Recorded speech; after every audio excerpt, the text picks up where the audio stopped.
व अशहदु अन्न मुहम्मदन अब्दुहु व रसूलुहु।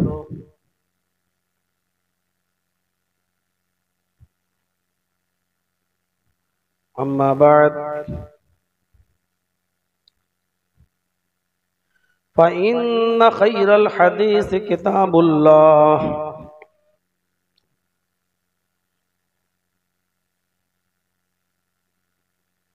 व खैरल हदी हदी मुहम्मदिन सल्लल्लाहु अलैहि वसल्लम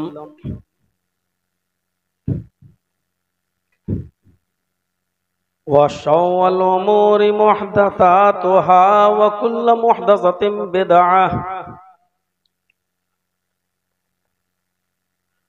व कुल्लु बिदअतिन ज़लालह व कुल्लु ज़लालतिन फिन्नार। अऊज़ु बिल्लाहि मिनश शैतानिर रजीम। बिस्मिल्लाहिर रहमानिर रहीम।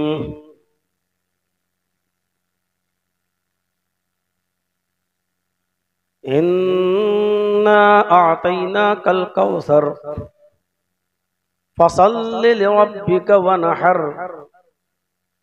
इन्न शानिअक हुवल अब्तर।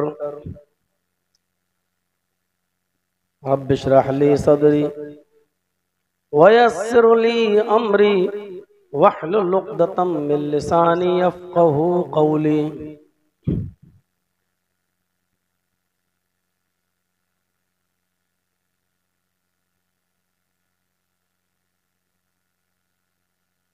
इस अज़ीमुश्शान इजलास के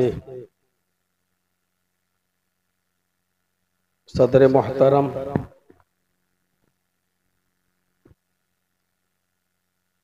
और नाज़िम इजलास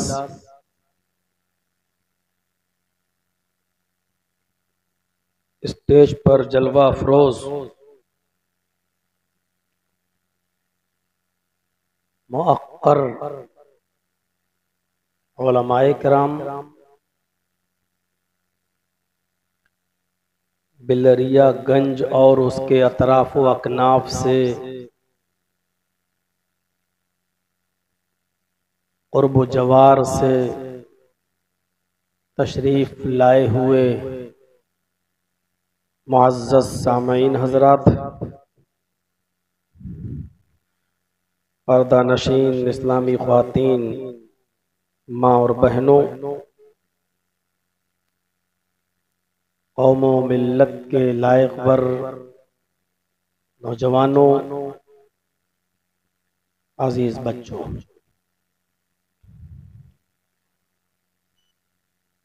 डिस्ट्रिक्ट आजमगढ़ और उसके अतराफ व अकनाफ में मैं कई मर्तबा तशरीफ ला चुका हूँ, लेकिन आपके इस दयार में जो बिलरियागंज का इलाका लगता है, आपके इस इलाके में मैं पहली बार तशरीफ लाया हूँ। बिलरियागंज एक मशहूर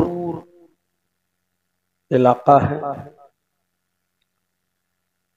और उस इलाके की शोहरत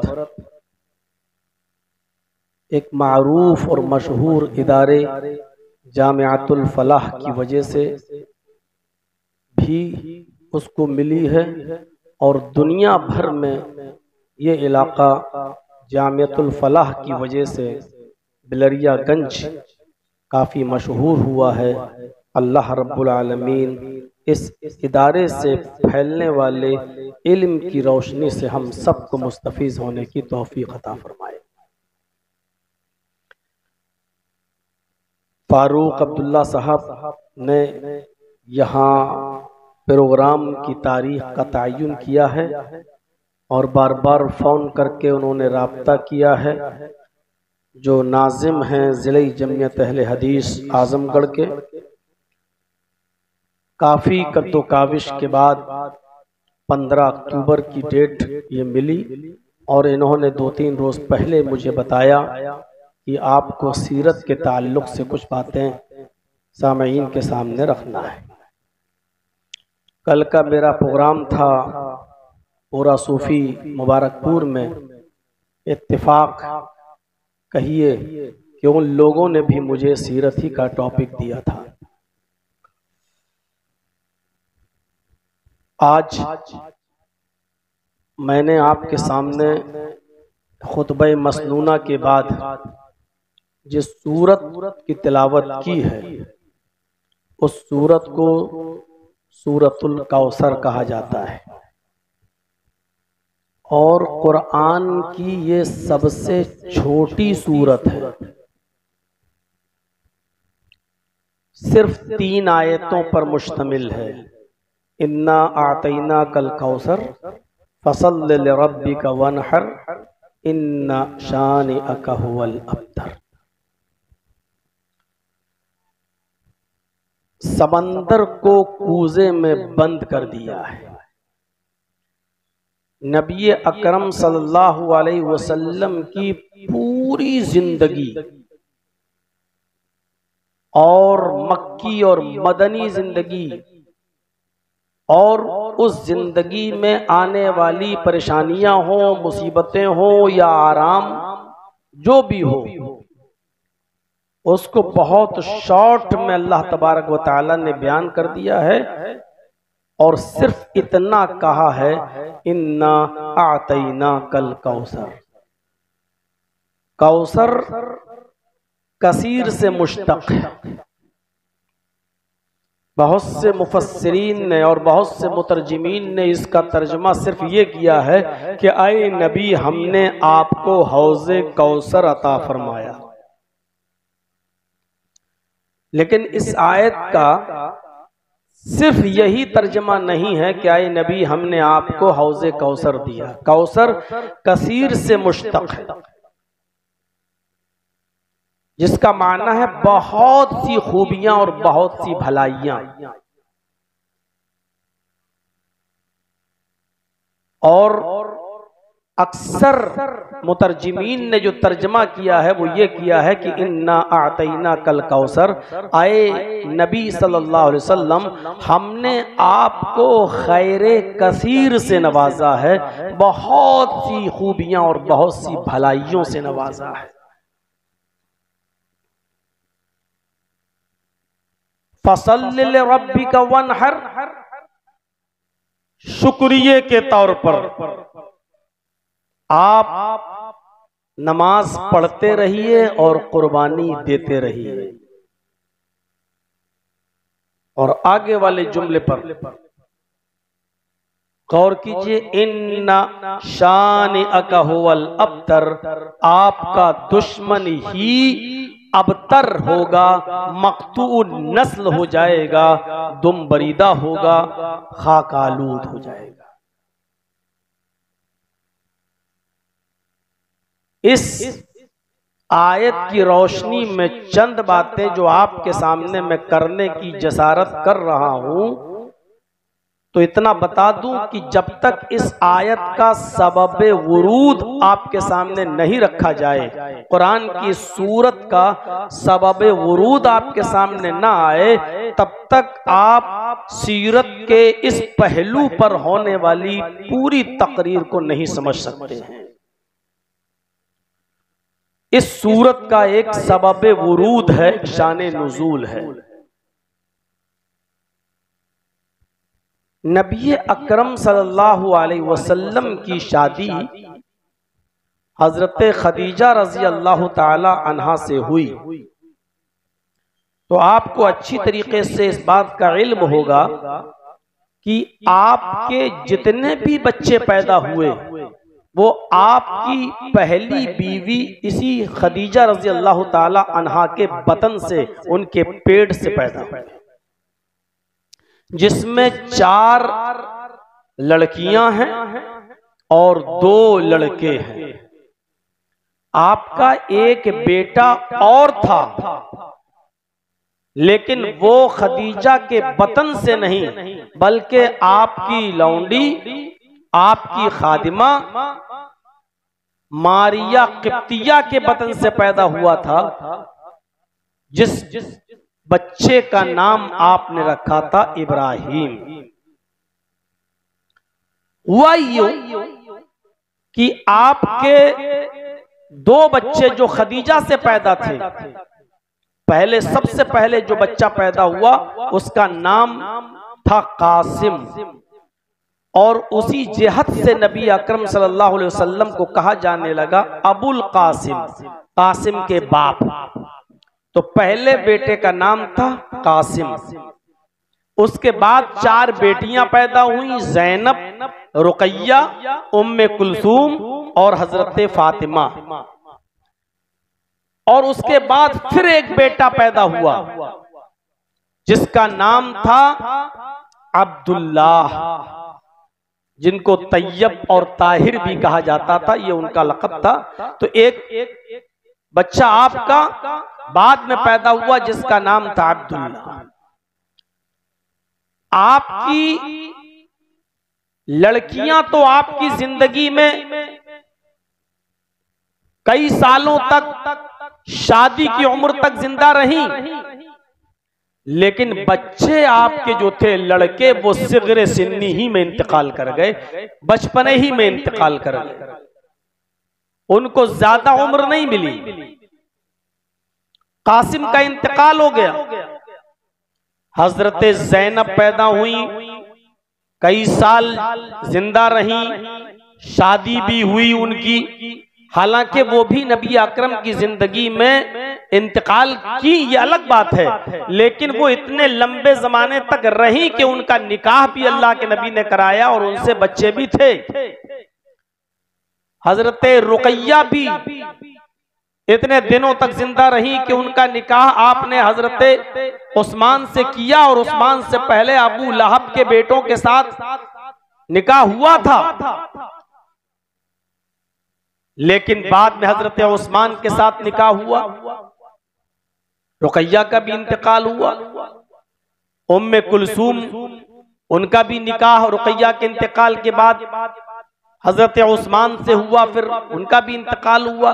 सिर्फ आपकी एक बेटी फातिमा जिंदा रही, और वो इतने दिनों तक जिंदा रही कि उन्होंने नबी अकरम सल्लल्लाहु अलैहि वसल्लम का बीमारी का पूरा जमाना देखा।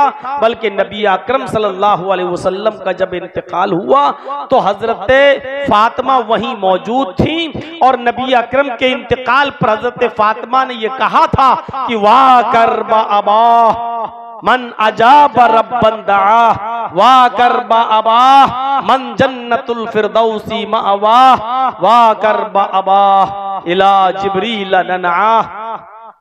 अब्बू जान, आपको आपके रब ने बुलाया और आपने उसकी दावत को कबूल कर लिया। अब्बू जान, आपका ठिकाना तो जन्नतुल फिरदौस है। अब्बू जान, मैं जिब्राइल को मना करती हूँ कि अब वो वही लेकर ना आए, क्योंकि साहिब वही अब जिंदा नहीं रहा। अब जिब्राइल किसके पास कुरान लेकर आएंगे? हजरत फातिमा रजी अल्लाह ताला अन्हा ने ये जुमले अदा किए थे और कहे थे। पूरी तफसील के लिए रहीकुल मखतूम पढ़ सकते हैं, सफीउर रहमान मुबारक पूरी रहमतुल्लाह अलैह की अल्लाह उनकी कब्र को नूर से भर दे और करवर करवर चैन सुकून राहत नसीब फरमाए। मेरे भाई सफीउर रहमान साहब, तो मेरे भाइयों गौर कीजिए। तो मैं कहना यही चाह रहा था आपसे कि आपकी जो लड़कियां थी वो तो जिंदा रही, लेकिन लड़के आपके बचपन में ही इंतकाल कर गए। पैदा हुआ, कुछ दिन रहा, चला गया। फिर एक बेटा पैदा हुआ अब्दुल्लाह, उसका भी इंतकाल हो गया। फिर मारिया किप्तिया से एक बेटा पैदा हुआ जिसका नाम आपने रखा इब्राहिम। लेकिन 18 महीने की उसकी जब उम्र हुई, यानी 1.5 साल का जब वो बच्चा हुआ, तो उस बच्चे का भी इंतकाल हो गया। खबर पहुंची, नबी अकरम दौड़ते हुए अपने घर गए, बच्चे को अपनी गोद में लिया, लेकिन बच्चे की जान जाफरी के सुपुर्द हो गई और आपका वो बेटा इब्राहिम इंतकाल कर गया। इब्राहिम के इंतकाल के बाद नबी अकरम गमज़दा हो गए। मेरा बेटा कासिम भी नहीं रहा, अब्दुल्ला बिन हिरा और मारिया किब्तिया के बतन से जो बच्चा पैदा हुआ, 1.5 साल की उम्र में, 18 महीने की उम्र में इस बच्चे का भी इंतकाल हो गया। आप गमगीन थे और गम का हाल ये था कि अपने बेटे की लाश के पास, उसके जिस्म अथर के पास बैठकर आप ये जुमले अदा कर रहे थे जिसको इमाम बुखारी ने किताबुल जनाइज के अंदर नकल किया है। आपकी जबान से ये जुमले निकल रहे थे, इन्नल आईन तदमउ वल कल्ब यहज़ुन वला नक़ूलु इल्ला मा यरज़ा रब्बुना व इन्ना बिफ़िराक़िका लमहज़ूनून या इब्राहीम।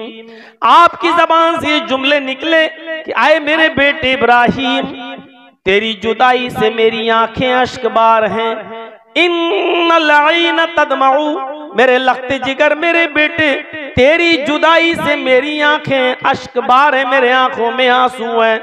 वल कल्ब यहज़ुन, और मेरा दिल गमगीन है, मेरा दिल रो रहा है, मेरा दिल गमगीन है। लेकिन गम की इस घड़ी में और गम के इस मौके पर भी वला नक़ूलु इल्ला मा यरज़ा रब्बुना, हम अपनी जबान से ऐसे जुमले नहीं अदा करेंगे, हम अपनी जबान से ऐसे जुमले नहीं निकालेंगे जिससे मेरा मौला, मेरा परवरदिगार, हमारा रब नाराज हो जाए। हम वही जुमले कहेंगे जिससे हमारा रब राजी रहे, खुश रहे। यानी हम आहो बुका नहीं करेंगे, गला फाड़ फाड़ के नहीं रोएंगे, चीखेंगे नहीं, चिल्लाएंगे नहीं, जाहिलियत का नारा नहीं लगाएंगे, मातम नहीं करेंगे, रोएंगे, गिड़गिड़ाएंगे नहीं, गला फाड़ फाड़ कर और बयान भी कर करके नहीं रोएंगे।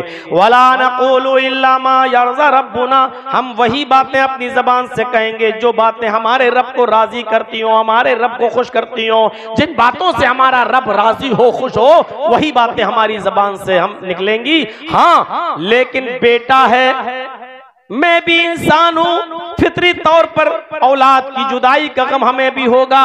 व इन्ना बिफ़िराक़िका लमहज़ूनून, इसलिए तेरी जुदाई से हम गमज़दा जरूर हैं, हमारे आंसू जरूर हैं। फरते मोहब्बत में आंसू का निकलना ये कोई बुरी और मायूब चीज नहीं है, लिहाजा मेरी आंखों से आंसू निकलेंगे, गमज़दा जरूर हैं हम। ये जुमले नबी अकरम सल्लल्लाहु अलैहि वसल्लम के अपने बेटे इब्राहिम के इंतकाल के बाद निकल रहे थे।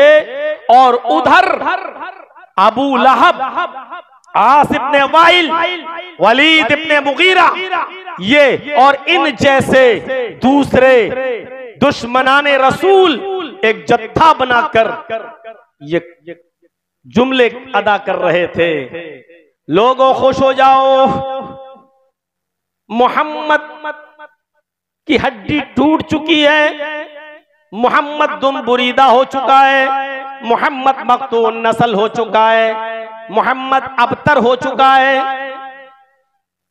भाई बाप की वरासत को कौन संभालता है उसके मरने के बाद? औलाद।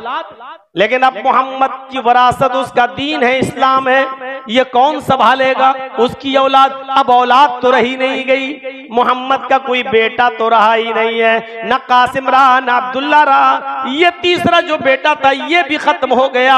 अब मोहम्मद की वरासत को संभालने वाला कोई नहीं है, मोहम्मद अबतर हो गया है, बेनामो निशान हो गया है। ये जुमले हम उनके अदा कर रहे हैं जो वो बोल रहे थे, नकले कुफ्र, कुफ्र न बाशत, काफिरों के अल्फाज को उनकी जबान में नकल कर देना कुफ्र नहीं कहलाता है। मेरे भाइयों, ये उन दुश्मनाने रसूल की जबान से जुमले निकले कि लोगों खुश हो जाओ, मोहम्मद तो अब अबतर हो गया है, बेनामो निशान हो गया है, दुम बुरीदा हो गया, मक्तून नस्ल हो गया है। जब मोहम्मद मरेगा उसका दीन भी मर जाएगा, जब मोहम्मद मिटेगा तो उसका दीन भी मिट जाएगा, जब मोहम्मद मरेगा तो उसका नामो निशान भी मिट जाएगा। मोहम्मद का नाम मोहम्मद की जिंदगी तक है, मोहम्मद के मरने के बाद कोई मोहम्मद का नाम लेने वाला नहीं होगा। इंतजार करो मोहम्मद के मरने का सल्लल्लाहु अलैहि वसल्लम। इस तरीके के कचोके लगाए जा रहे हैं। आपका बेटा इंतकाल कर जाए और आपके पड़ोस में आपके बेटे की खुशी में जश्न मनाया जा रहा हो, तो ईमानदारी के साथ बताइए कि आपके दिल पर क्या बीतेगी। क्या अपनी मौत के दिन तक आप उन जश्न मनाने वालों को माफ कर सकते हैं? क्या ये कभी आपके दिल से ये चीज निकल सकती है? यहाँ नबी का के बेटे का इंतकाल और यहाँ ये जुमले, इन्नल आइना तदमा वल क़ल्ब यहज़ुन वला नक़ूलु इल्ला मा यर्ज़ा रब्बुना, यहाँ गम के आंसू बह रहे हैं। और वहां कहा जा रहा है कि मोहम्मद के मरने के बाद मोहम्मद का नाम मिट जाएगा, मोहम्मद का दीन मिट जाएगा, मोहम्मद का नामो निशान खत्म हो जाएगा, मोहम्मद अब मक़तूल नस्ल हो गया, मोहम्मद की नस्ल नहीं चलेगी। मोहम्मद के मरने के बाद मोहम्मद का दीन और मोहम्मद का नाम दोनों मिट जाएंगे और खत्म हो जाएंगे। उस वक्त अल्लाह के नबी सल्लल्लाहु अलैहि वसल्लम ने प्यासी नजरें उठाकर आसमान की तरफ देखा और सवालिया नजरों से कहा, इलाहल आलमीन, जिसको सहाबा किराम अपनी जानों की कुर्बानियां देकर शहादतें पेश करके जिस दीन को आवाम तक पहुंचाएं और जिस दीन की हिफाजत करें और जिसको मैं इतनी मेहनत और मशक्कत के बाद लोगों तक पहुंचाऊं, क्या वो दीन मेरे इंतकाल के बाद मिट जाएगा? क्या उस दीन का बानी मोहम्मद रसूलुल्लाह का नामो निशान खत्म हो जाएगा? क्या मुझे और मेरे दीन का कोई इनाम लेने वाला नहीं होगा? नबी अकरम की इस्तिफ़हामिया नजरें आसमान की तरफ उठी, सवालिया नजरें आसमान की तरफ उठी। अल्लाह ने जिब्रील से कहा, जिब्रील, मेरे नबी के जख्मी दिल को कौसर के फाहे के जरिए सुकून पहुंचाओ, उनके जख्मी दिल को आप मरहम रखो। हमारा हबीब परेशान है, हमारा नबी परेशान है। मेरे नबी का ये सवाल है, क्या मेरे इंतकाल के बाद क्या मेरा दीन और मेरा नामो निशान खत्म हो जाएगा? जाओ और उनको बताओ। जिब्रील कुरान की आयतें लेकर नाजिल होते हैं, इन्ना आतैना कल कौसर। आए अल्लाह के नबी, आए हबीब, कौन कहता है आपके इंतकाल के बाद आपका नाम निशान मिट जाएगा? अल्लाह ने फरमाया कि हमने आपको खैर कसीर से नवाजा है, बहुत सी भलाइयां और खूबियां अता फरमाई हैं। कौन ऐसा है जो आपके नामो निशान को और आपके दीन को मिटा दे? अरे इतनी भलाइयां और खैर अल्लाह ने आपको दिया है जो काउंट नहीं किया जा सकता है, जो गिना नहीं जा सकता है। फसल्ले रब्बिका वनहर, इनकी बातों में मत आइए। शुक्राने के तौर पर जैसे आप पहले नमाज पढ़ते थे और कुर्बानी करते थे, उसी तरीके से नमाज और कुर्बानी में कमी नहीं आनी चाहिए। नमाज पढ़ते रहिए और कुर्बानी करते रहिए। हाँ, आप अपनी आंखों से देखेंगे, आए मोहम्मद सल्लल्लाहु अलैहि वसल्लम, इन्ना शानियका हुवल अब्तर, जो दुश्मन ये खबरें उड़ा रहे हैं कि मोहम्मद अब्तर और बेनामो निशान हो गया है, आपके दुश्मन ही जलील होंगे, आपके दुश्मन ही रुस्वा होंगे, आपके दुश्मन ही अब्तर होंगे, आपके दुश्मन ही मकतूल नस्ल हो जाएंगे, आपके दुश्मनों का नामो निशान मिट जाएगा। अल्लाह ने ये आयतें नाजिल करके नबी अकरम के जख्मी दिल पर मरहम रखा है। मेरे भाई, उस मौके पर ये आयतें नाजिल हुई और हकीकत है, जो रब ये कहता हो, वरफाना लका जिक्रक, आए मेरे नबी, हमने आपके जिक्र को, हमने आपके नाम को बुलंद कर दिया है, उठा दिया है, ऊंचा कर दिया है। जिस नबी ने आपके जिक्र खैर, जिस अल्लाह ने आपके जिक्र खैर को आप बढ़ा दिया हो, ऊंचा कर दिया हो, बुलंद मकाम पे पहुंचाया हो, उसको कोई मिटा सकता है? उसको कोई खत्म कर सकता है? एक एक चीज पर आप नजर डाल के देख लीजिए, क्या ये चीजें बतलाती हैं? 1400 साल का जमाना गुजर चुका है, 1400 साल से भी ज्यादा का अरसा गुजर चुका है। 1400 साल के बाद मुझे बताइए, क्या मोहम्मदुर रसूलुल्लाह सल्लल्लाहु अलैहि वसल्लम का नाम मिट गया? क्या नबी अकरम सल्लल्लाहु अलैहि वसल्लम का जिक्र खैर बंद हो गया? क्या नबी अकरम सल्लल्लाहु अलैहि वसल्लम का आज दुनिया में कोई नाम लेवा नहीं है?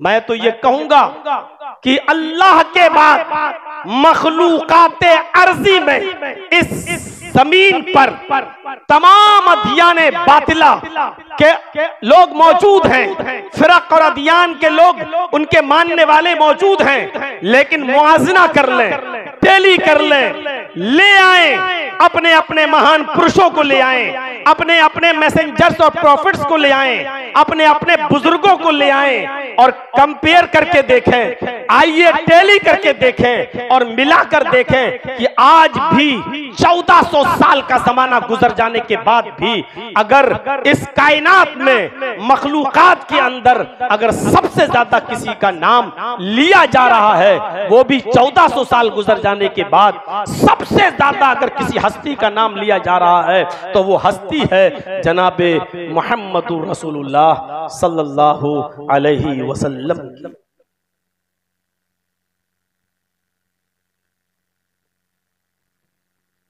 अथर्ववेद के 20वें कांड,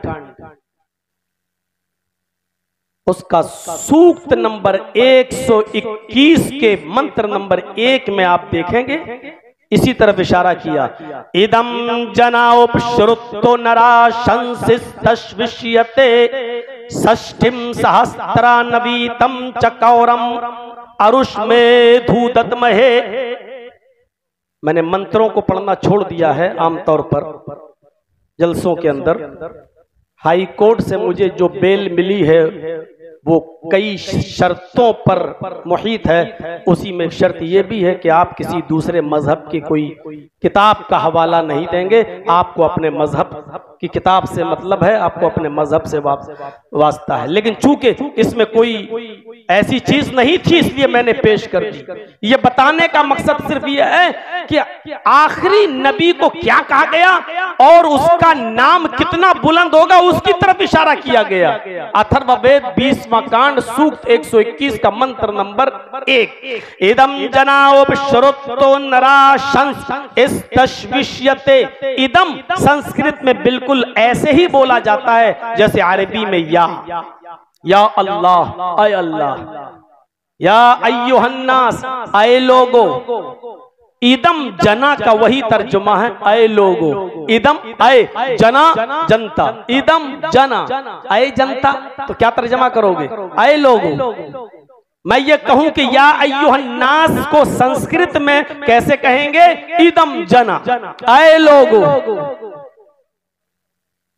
इदम जना अय लोगो उपश्रुत, इदम जना उपश्रुत।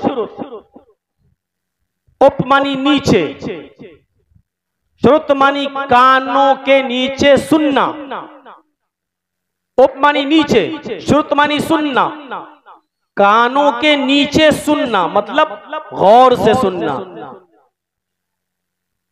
हम लोग अपनी जबान में बोलते हैं कभी कभी लगाएंगे कान के नीचे थप्पड़, तो कान के नीचे थप्पड़ लगाने का मतलब क्या है? जोरदार थप्पड़, झन्नाटेदार थप्पड़। तो संस्कृत में जुमला बोला गया उपश्रुत, कानों के नीचे सुनो मतलब गौर से सुनो। और गौर से सुनने के लिए जब कोई बात कही जाए तो इसका मतलब यह है कि वो इंपॉर्टेंट बात है, वो बहुत महत्वपूर्ण बात है, वो कोई काबिल अहमियत बात है, इसीलिए कहा जा रहा है कि गौर से सुनो। इदम जना आए जनताए लोगो उपश्रुत, कानों के नीचे सुनो, गौर से सुनो, यानी बहुत महत्वपूर्ण बात बता रहा हूं, गौर से सुनो।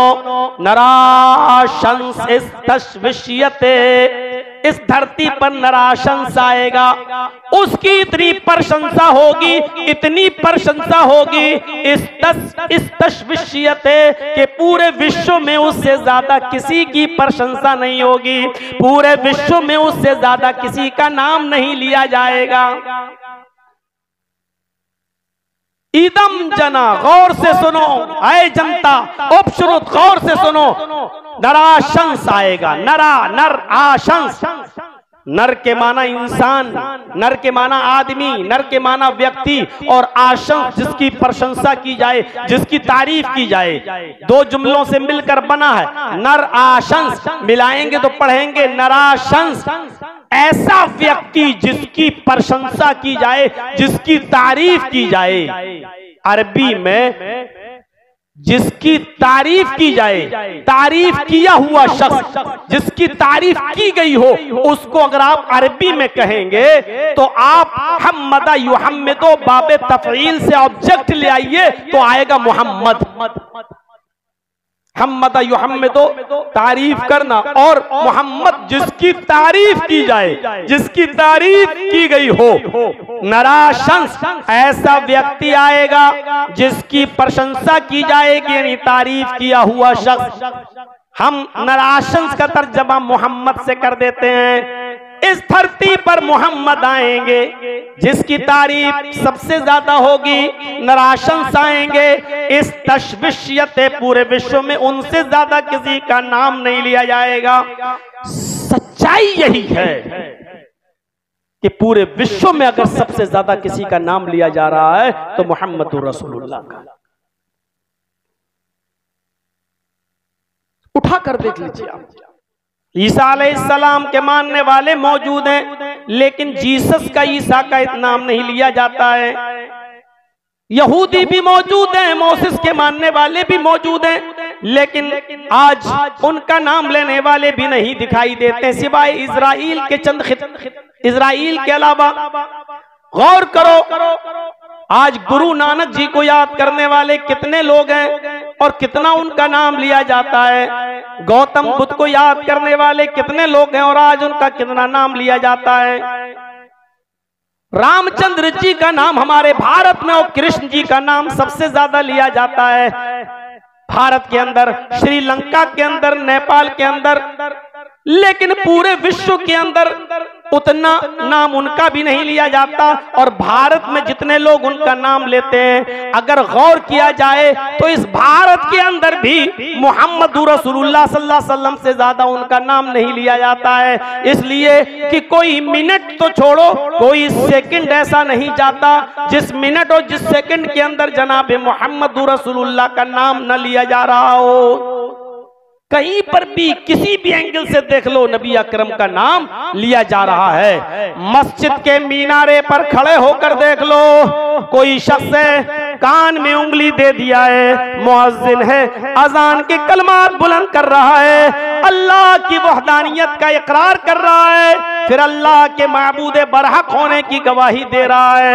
अल्लाहु अकबर, अशहदु अल्ला इलाहा इल्लल्लाह। अल्लाह रब्बुल आलमीन का नाम लेते हो, उसकी वहदानियत का तज़किरा करते हो, उसकी किबरियाई बड़ाई बयान करते हो, उसके माबूद बरहक होने का इकरार करते हो। आए मेरे बंदो, कसम है मुझे अपने इज्जत और जलाल की, जब तक मेरे नाम के साथ साथ मेरे हबीब का, मेरे नबी का, मेरे पैगंबर का, मेरे महबूब का नाम नहीं लोगे, तुम्हारी आजान भी मुकम्मल नहीं होगी। उस आजान के अंदर नाम लिया जा रहा है, अशहदु अन्ना मुहम्मदर रसूलुल्लाह। अल्लाह का नाम साथ में मोहम्मदुर रसूलुल्लाह का नाम।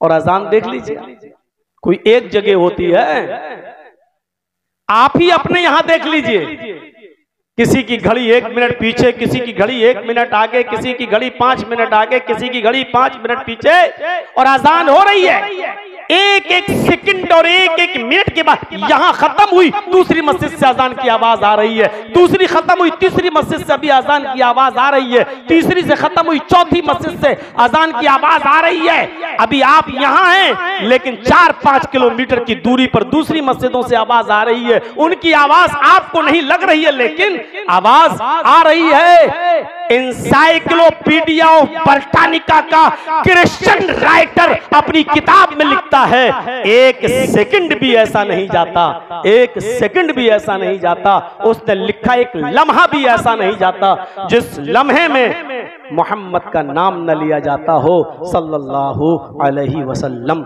एक लम्हा, और लम्हा सेकंड से भी कम होता है। सेकंड तो हम लोग बोल देते हैं, आंख बंद करो पलक खोलो, 1 सेकंड हो गया। लम्हा सेकंड से भी कम होता है, सेकंड से भी कम। लम्हे को सही समझना हो तो ऐसे समझो कि दुनिया में किसी शख्स को जिसने कभी भी तकलीफ ना उठाई हो, कभी भी परेशानी का मुंह न देखा हो, उसके पास 1 मिनट के लिए भी कभी तकलीफ ना आई हो, ऐसे शख्स को अल्लाह रब्बुल आलमीन कयामत के दिन जहन्नम के अंदर एक लम्हा डाल के निकलवा देगा, एक लम्हा ऐसे करके निकलवा देगा। जहन्नम के अंदर ऐसे करके निकलवा देगा और फिर उसको खड़ा करके पूछा जाएगा उससे, क्या तूने दुनिया में आराम नाम की कोई चीज देखी है? एक लम्हे की गर्मी से झुलस कराने वाला चीख पड़ेगा कि हम तो जानते ही नहीं आराम किसे कहते हैं। एक लम्हे की तकलीफ से जिंदगी भर के सारे ऐशो आराम भूल जाएगा, लज्जतें भूल जाएगा। उस लम्हे की तशरीह करते हुए एहसान इलाही ज़हीर ने कभी अपने खिताब में कहा था कि वो सेकंड से भी कम होता है। एक सेकंड तो फिर भी होता है, आंख का पलक झपको खोलो, एक सेकंड लम्हा इससे भी कम होता है। एक लम्हे के लिए भी मोहम्मद रसूलुल्लाह का नाम बंद नहीं होता है और नाम लिया जा रहा है। इस तशविशियत पूरे विश्व के अंदर उससे ज्यादा किसी का नाम नहीं लिया जाएगा और नहीं लिया जा रहा पूरे विश्व में नबी से ज्यादा किसी का नाम। इन्ना आतैना कल कौसर, ऐ नबी कौन कहता है कि आपके इंतकाल के बाद आपका नामो निशान मिट जाएगा?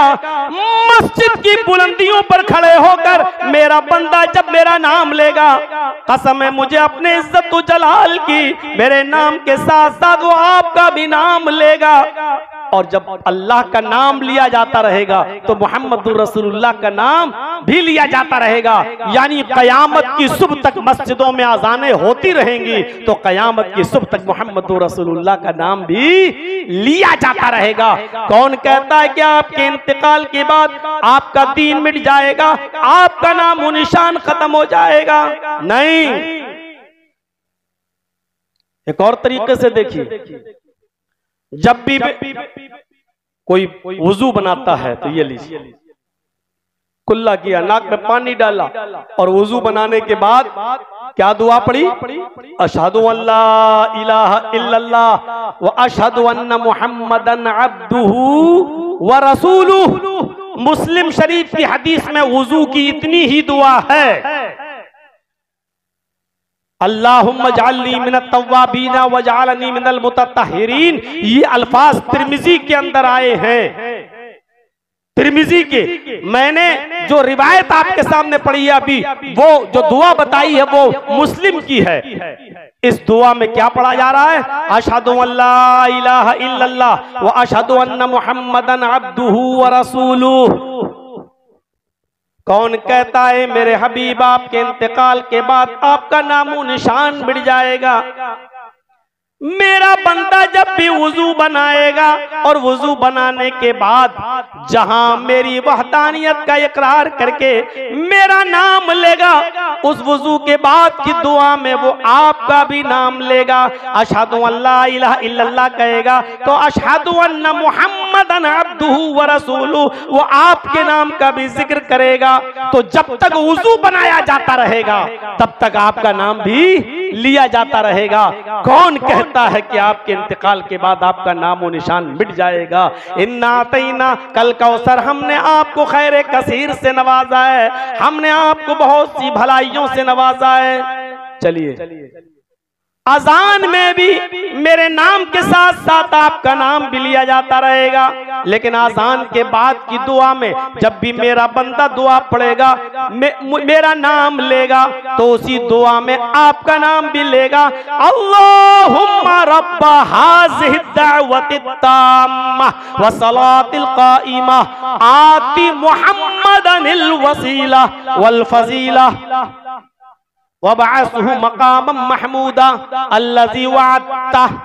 माफ कीजिएगा, बुखारी शरीफ की हदीस में यही दुआ नकल की गई है। वद्दरजतिर रफिया का लफ्ज किसी सही हदीस से साबित नहीं है, इसलिए वो मैंने पढ़ा भी नहीं है। बुखारी शरीफ की हदीस में वबअसहु मकामम महमूदा इतनी दुआई है। तो जहां नाम अल्लाह का लिया जा रहा है, अल्लाहुम्मा रब्बा हाज़िहि दावति ताम्मा, जहां रब का नाम लिया जा रहा है, अल्लाहुम्मा कहकर अल्लाह का नाम लिया जा रहा है, वही आती मुहम्मदनिल वसीला, मुहम्मदुर रसूलुल्लाह के नाम का भी तज़किरा हो रहा है।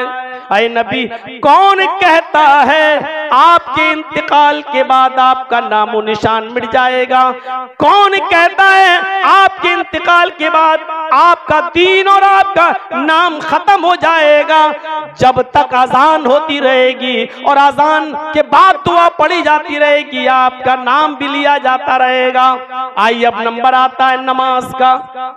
अंदर दाखिल हुए मस्जिद में, अल्लाहु अकबर कहकर आपने नमाज शुरू कर दी, अल्लाह का नाम लिया, अल्लाहुम्मा बाइद बैनी व बैन खताया, या दुआ पढ़ी, सुब्हानक अल्लाहुम्मा व बिहम्दिका व तबारक अस्मुका दुआ पढ़ी, अल्हम्दुलिल्लाहि रब्बिल आलमीन अर्रहमानिर रहीम मालिकी यौमिद्दीन। आपने अल्लाह की वहदानियत और उसकी रुबूबियत का इकरार किया। रुकू में गए तो सुब्हान रब्बियल अज़ीम या सुब्हानक अल्लाहुम्मा रब्बना व बिहम्दिका अल्लाहुम्मा इग़फिरली। आपने अल्लाह की तस्बीह बयान की और मग़फ़िरत तलब की। जहां आप अल्लाह का नाम ले रहे हैं, अल्लाह कहता है मेरे बंदो, आए मोहम्मद सल्लल्लाहु अलैहि वसल्लम, आए मेरे हबीब, कौन कहता है आपका नामो निशान मिट जाएगा?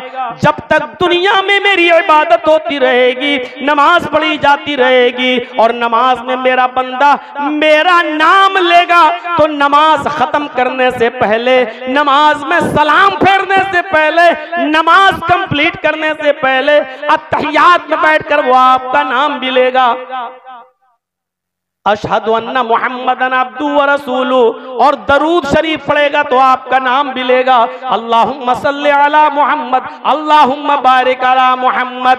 तो आप जब तक नमाज पढ़ी जाती रहेगी और मेरा नाम लिया जाता रहेगा, तब तक आपका भी नाम लिया जाता रहेगा। नमाज पढ़ी जा रही है, वुजू हो रहा है, अजान दी जा रही है, इसका मतलब दीन भी बाकी रहेगा। कौन कहता है कि आपके इंतकाल के बाद ये दीन मिट जाएगा और आपका नाम मिट जाएगा? दीन भी बाकी रहेगा और आपका नाम भी बाकी रहेगा, ये नहीं मिटेगा। कौन कहता है कि आपका दीन, आपका नामो निशान, ये सब चीजें खत्म हो जाएंगी? नहीं मेरे भाइयों, ये चीजें बाकी रहेंगी, तो आपका नाम भी बाकी रहेगा। कौन कहता है? और सुनिए, इसी चीज को कहा इस तशविशियते, पूरे विश्व में, पूरे मुल्क में नहीं, पूरे विश्व में, पूरे विश्व में। और इसीलिए नबी अकरम को जगतपति भी कहा गया है, जगतपति कहा गया है, पूरे विश्व का रक्षक।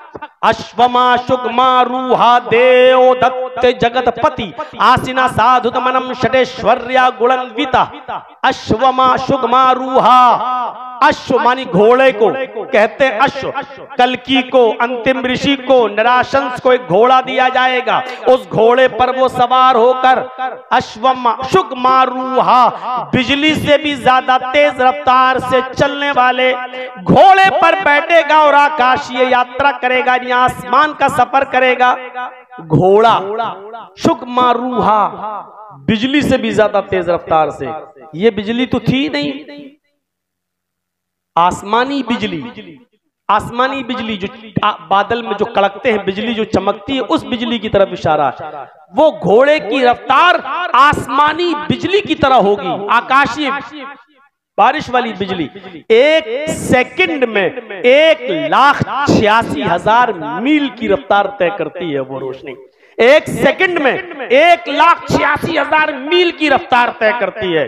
कहा कि वो उस घोड़े पर बैठेगा जो बिजली से भी ज्यादा तेज रफ्तार से चलेगा, और कहा आकाशीय यात्रा करेगा। अरबी में इस तेज रफ्तार से चलने वाले घोड़े को या सवारी को अरबी में बुर्राक कहा जाता है, जो बर्क से बना है। अरबी में बर्क के माना भी होते हैं बिजली के, और बुर्राक उसी से बना है। उसकी रफ्तार बिजली से भी ज्यादा तेज रफ्तार से थी। ये चीजें अगर मौलवी और पंडित दोनों बयान करने लगे तो फिर बहराइश जैसे दंगे होने का कोई सवाल ही पैदा नहीं होता है। लोगों में प्रेम और भाईचारा पैदा होगा। अवाम बिल्कुल नहीं चाहती है कि लोगों में नफरतें पैदा हो। ये सिग्नल कहां से दिए जाते हैं, ये ग्रीन लाइटें कहां से मिलती हैं? यहाँ जो बैठे हैं न वो बेवकूफ हैं, न हम बेवकूफ हैं, न हमारे खोपड़ियों में भैंस का गोबर भरा हुआ है और न ये हिंदुस्तान की आवाम के जहनों में गोबर भरा हुआ है। ये अच्छी तरीके से जानते हैं कि सिग्नल मिलते कहां से हैं और सिग्नल मिलते ही ये सारे हादसे क्यों होते हैं और कैसे होते हैं, वो सिग्नल कौन देता है। मेरे भाइयों, मेरा नाम लेना जरूरी नहीं है, लेकिन लोग इतने बेवकूफ हैं नहीं, लोग इतने पागल नहीं हैं और लोग इतने आज ना समझ नहीं है कि वो समझ नहीं सके कि इतनी बड़ी जुर्रत और इतनी बड़ी हिम्मत पैदा कैसे होती है लोगों के अंदर और किसकी पुष्टपनाही होती है। अश्वमा शुगमा रूहा देव दत्त जगतपति, वो घोड़ा बुर्राक बिजली से भी ज्यादा तेज रफ्तार, उस पर बैठकर अल्लाह के नबी ने आकाशीय यात्रा की, यानी आप गए बैतुल मक़दिस और फिर गए जन्नत व जहन्नम का दीदार किया, मेराज हुई आपकी। बताना यह था वो घोड़ा किसको दिया जाएगा, वो बुर्राक किसको मिलेगा, जगतपति। जगतपति, जगत के माना विश्व, दुनिया, वर्ल्ड, और पति के माना रक्षक, पति के माना मुहाफिज, पूरी दुनिया के मुहाफिज को, पूरी दुनिया के रक्षक को।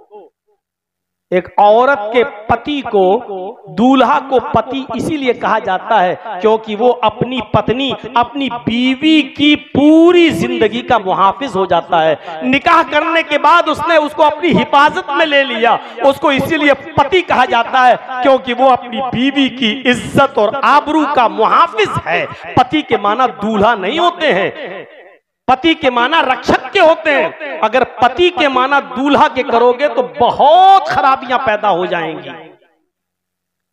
राष्ट्रपति, तर्जमा करो, क्या करोगे, राष्ट्र मानी देश, पति मानी दूल्हा, पूरे देश का दूल्हा।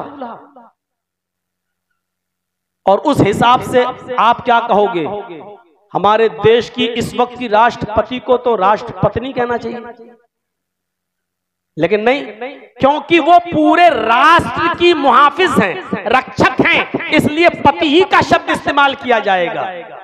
कभी कहा जाता ना लखपति है यार वो आदमी, करोड़पति है वो आदमी, तो लखपति और करोड़पति का मतलब क्या है, 1 लाख औरतों का दूल्हा, 1 करोड़ औरतों का दूल्हा नहीं, 1 करोड़ रुपए का मुहाफिज, लखपति लाखों रुपए का मुहाफिज। सेनापति, क्या तर्जमा करोगे, सेना का दूल्हा, सेनापति पूरी सेना का मुहाफिज। तो पति के माना क्या होते हैं, मुहाफिज के। जगतपति अंतिम ऋषि के लिए, मोहम्मदुर रसूलुल्लाह के लिए, नराशंस के लिए क्या जुमला इस्तेमाल हुआ, जगतपति, पूरी दुनिया का मुहाफिज, पूरी दुनिया का रक्षक। और हिफाजत तभी होती है जब किसी के अंदर रहम का जज्बा हो, जर्जीस के अंदर से रहम निकाल लिया जाए। मेरे भाइयों, अपने घर को आग लगा देगा क्योंकि रहम नहीं है, अपनी बीवी को जला के मार डालेगा क्योंकि रहम नहीं है, अपने बच्चों को कत्ल कर देगा क्योंकि रहम नहीं है। रहम जिसके अंदर होगा वही रक्षक होगा। इसलिए कुरान ने जगतपति के लफ्ज को रहमतुल लिल आलमीन के सिफत से मुत्तसिफ कर दिया है, क्योंकि जब रहमत होगी तभी हिफाजत होगी। वमा अरसलनाका इल्ला रहमतल लिल आलमीन, ऐ मोहम्मद सल्लल्लाहु अलैहि वसल्लम, हमने आपको पूरी दुनिया का रक्षक नहीं बल्कि पूरी दुनिया के लिए रहमत बनाकर भेजा है। पूरे विश्व के लिए, पूरे आलम के लिए, सारी कायनात के लिए हमने आपको रहमत बनाकर भेजा है। आप बेवाओं के लिए भी रहमत, यतीमों के लिए भी रहमत, गरीबों के लिए भी रहमत, मिस्कीनों के लिए भी रहमत, आप इंसानों के लिए भी रहमत, जानवरों के लिए भी रहमत, बूढ़ों के लिए भी रहमत, बच्चों के लिए भी रहमत, हैवानात व नबातात व जमादात के लिए भी रहमत, आप कैदियों के लिए भी रहमत, आप गैर मुस्लिमों के लिए भी रहमत। आपकी रहमत आम है, आप रहमतुल लिल आलमीन है, आपकी रहमत सबके लिए है। जब रहमत सबके लिए है तो सब मुहाफिज हैं, आप सबके मुहाफिज हैं क्योंकि सबके ऊपर आप रहम करते हैं। तो मेरे भाइयों, ये जुमला इस्तेमाल किया है। कौन कहता है कि आपका नामो निशान मिट जाएगा? लक़द काना लकुम फी रसूलिल्लाहि उस्वतुन हसना, लक़द काना लकुम फी रसूलिल्लाहि उस्वतुन हसना, रसूलुल्लाह सल्लल्लाहु अलैहि वसल्लम की जिंदगी में तुम्हारे लिए बेहतरीन नमूना है। अल्लाह ताला ने नबी अकरम की पूरी जिंदगी को नमूना बना दिया है, आपकी पूरी जात को आइडियल और मॉडल और नमूना बना दिया है। आप नबी के नाम की बात करते हो, नहीं, नबी का नाम तो बाकी रहेगा ही, नबी की हर अदा को सुन्नत और उसवे हसना बना दिया है। जमीन पे चलो तो वैसे जैसे मोहम्मदुर रसूलुल्लाह को चलते हुए देखा है, बैठो तो वैसे जैसे मोहम्मदुर रसूलुल्लाह को बैठते हुए देखा है, सो तो वैसे जैसे मोहम्मदुर रसूलुल्लाह सोते थे, खाओ तो वैसे जैसे मोहम्मदुर रसूलुल्लाह खाते थे, पियो तो वैसे जैसे मोहम्मदुर रसूलुल्लाह पीते थे, शादियां करो तो वैसे जैसे मोहम्मदुर रसूलुल्लाह ने करके दिखाई हैं। और आपने बताया है गर्ज ये के उठना, बैठना, लेटना, सोना, जागना, खाना, पीना, शादी, ब्याह, नमाज, रोजा, हज, ज़कात, सारी इबादत वैसे करो जैसे मोहम्मदुर रसूलुल्लाह ने बताई है, क्योंकि लक़द काना लकुम फी रसूलिल्लाहि उस्वतुन हसना, हमने तो तुम्हारे लिए मोहम्मदुर रसूलुल्लाह को मॉडल और आइडियल बना के भेजा है। ये खैर कसीर नहीं है, रसूल की जात को ही मॉडल बना दिया। कयामत के दिन अल्लाह जर्जीस से ये सवाल नहीं करेगा, जर्जीस साहब जोहर की 10 पढ़ते थे कि 12 पढ़ते थे। कयामत के दिन अल्लाह ये नहीं पूछेगा जर्जीस साहब मगरिब की 5 पढ़ते थे कि 7 पढ़ते थे, मौलाना जर्जीस साहब तरावी 8 पढ़ते थे या 20 पढ़ते थे। अल्लाह ये सवाल नहीं करेगा, अल्लाह ये कहेगा हमने तो तुम्हें एक आइडियल दिया था, एक मॉडल दिया था, एक नमूना दिया था, मुझे बताओ तुम्हारी नमाजें उस आइडियल, उस नमूने के मुताबिक हैं या नहीं है? होंगी तो कबूल, नहीं होंगी तो रिजेक्ट। वो आइडियल, आपको किसी कंपनी का कोई कलम, कोई पेन आपको पसंद आ जाए और आप उस मसलन ये बोतल है 100 ml की, 200 ml की, आपको बहुत पसंद आई, आप इस फैक्ट्री के पास गए और आपने उससे कहा साहब ये आपकी कंपनी का हमें मॉडल बहुत पसंद आया है, मुझे 1000 बोतल ऐसी बना दीजिए आप। उसने कहा ठीक है, आप 2 दिन के बाद आकर ले जाइएगा, आपका ऑर्डर मिल गया, मैं तैयार कर दूंगा, इतना रुपया लगेगा। आपने कहा ठीक है मैं दूंगा।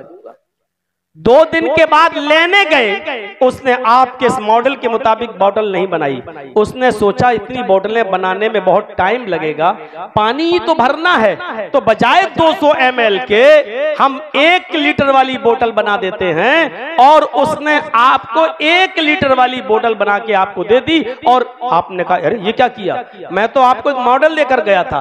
उसने कहा साहब उसमें टाइम लग रहा था, बोतल ज्यादा थी बनती, आपको पानी तो पीना है, इसमें 200 ml है, उसमें 1000 ml, बस फर्क इतना ही तो है, वो 5 गुना ज्यादा बड़ी हो गई है, बोतल भी कम लगेगी, आपका खर्चा भी कम लगेगा। आपने कहा नहीं चाहिए मुझे तो हर एक आदमी को अलग अलग बोतल देना थी।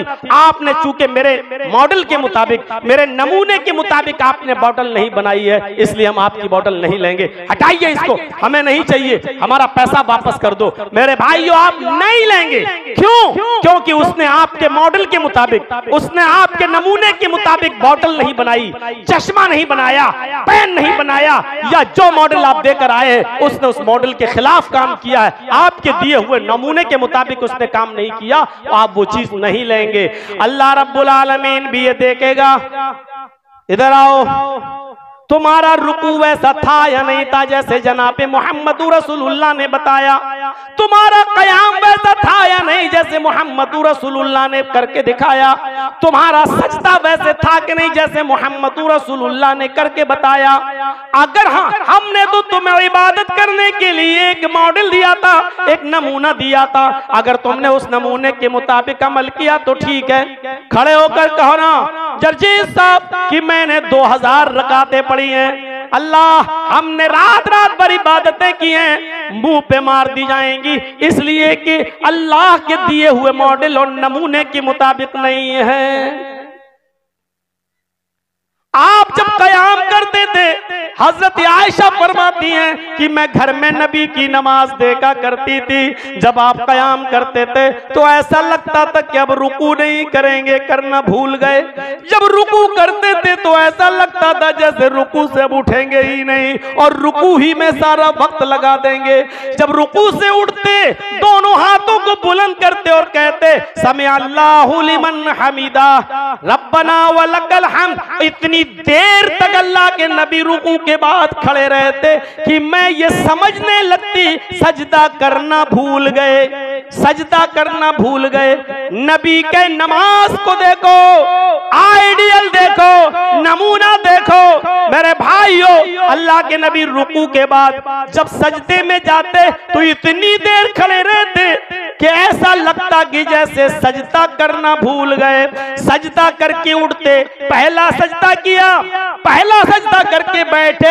सहाबा कहते हैं दूसरा सजदे में जाने से पहले इतनी देर तक बैठे रहते कि मुझे लगता कि दूसरा सजदा करना भूल गए। हम अपनी नमाजों का जरा जायजा लें। समी अल्लाहु लिमन हमीदा, अल्लाहू अकबर, कौवे की चोंचों वाली और ठेंगों वाली नमाजों पर हम गौर करें और फिर हम लड़ाई लड़ें। मेरे भाइयों, आए नबी कौन कहता है कि आपका दीन मिट जाएगा और आपका नामो निशान मिट जाएगा?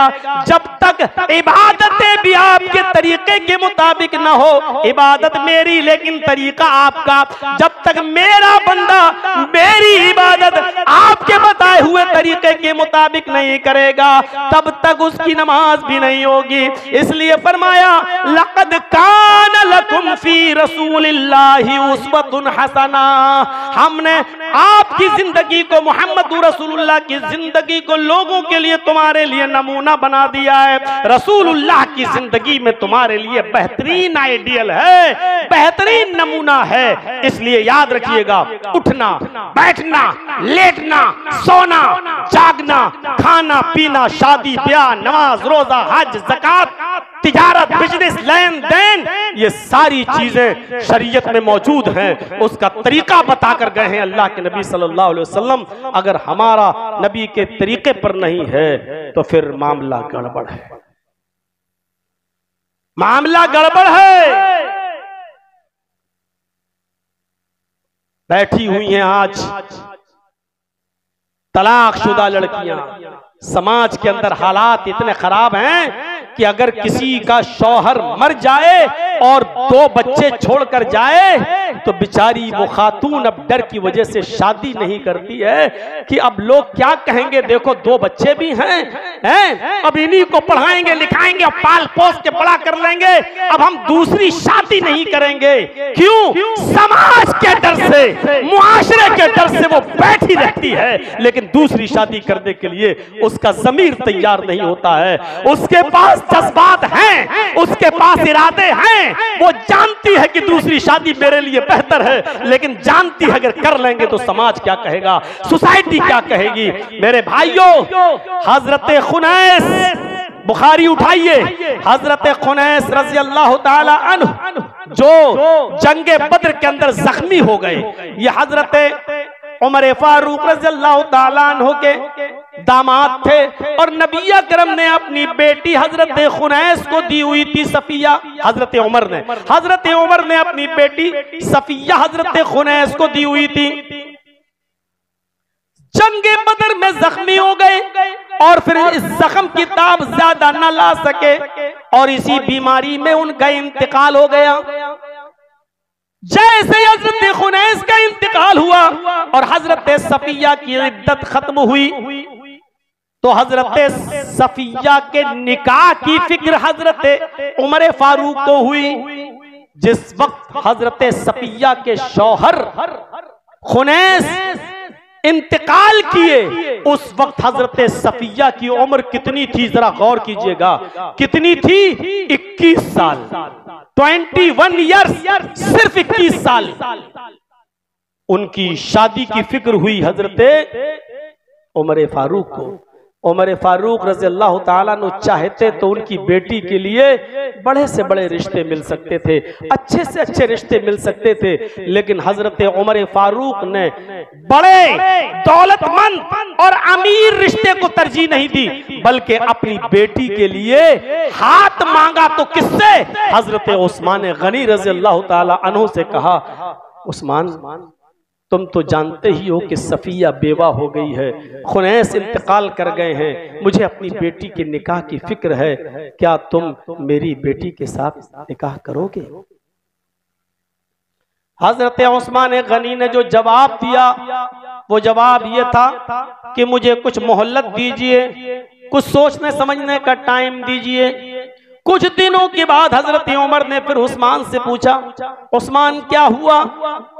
तुमने कुछ दिन का टाइम मांगा था, मेरी बेटी सफिया से निकाह के बारे में तुम्हारा क्या इरादा है?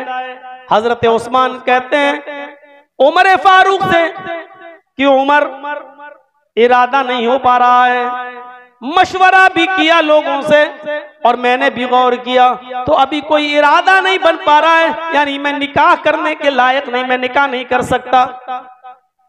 हजरत उमर फारूक ने कहा कोई बात नहीं। अब हजरत उमर फारूक ने अपनी बेटी के लिए दूसरी बार जिसके सामने जबान खोली, जरा गौर से सुनिएगा, आपने वो जबान खोली हजरत अबू बकर सिद्दीक से। आए अबू बकर, तुम तो जानते ही हो कि मेरी बेटी बेवा हो गई है, खुनैस का इंतकाल हो गया है, मैं चाहता हूं कि अपनी बेटी का हाथ तुम्हें दे दूं और तुम मेरी बेटी सफिया से निकाह कर लो। हजरत अबू बकर सिद्दीक ने कोई जवाब नहीं दिया। हजरत उमर कहते हैं उस्मान गनी के इनकार से मुझे इतनी तकलीफ नहीं हुई, उस्मान गनी के इंतकाल से मुझे इतनी तकलीफ मुझे नहीं हुई जितना अबू बकर की खामोशी से मुझे तकलीफ हुई। उन्होंने कुछ नहीं, ना हाँ ना खामोश होके चले गए।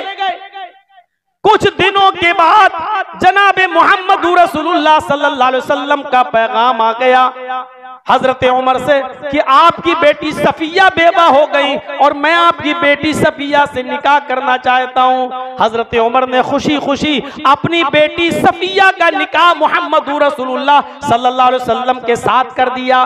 मैं बताना ये चाहता हूं बेटी की उम्र कितनी है? 21 साल। बेटी के लिए अमीर रिश्ते भी मिल सकते हैं, दौलतमंद भी मिल सकते हैं, लेकिन हजरत उमर अपनी बेवा बेटी के लिए दौलतमंद रिश्ते की फिक्र नहीं कर रहे हैं, बल्कि अपनी बेटी की उम्र 21 साल, उसका कुफ भी नहीं ढूंढ रहे हैं कि 25 साल का लड़का मिल जाए, 26-28 साल का मिल जाए। उनके लिए हजरत उस्मान से गुफ्तगू कर रहे हैं, उस्मान क्या तुम मेरी बेटी से निकाह करोगे?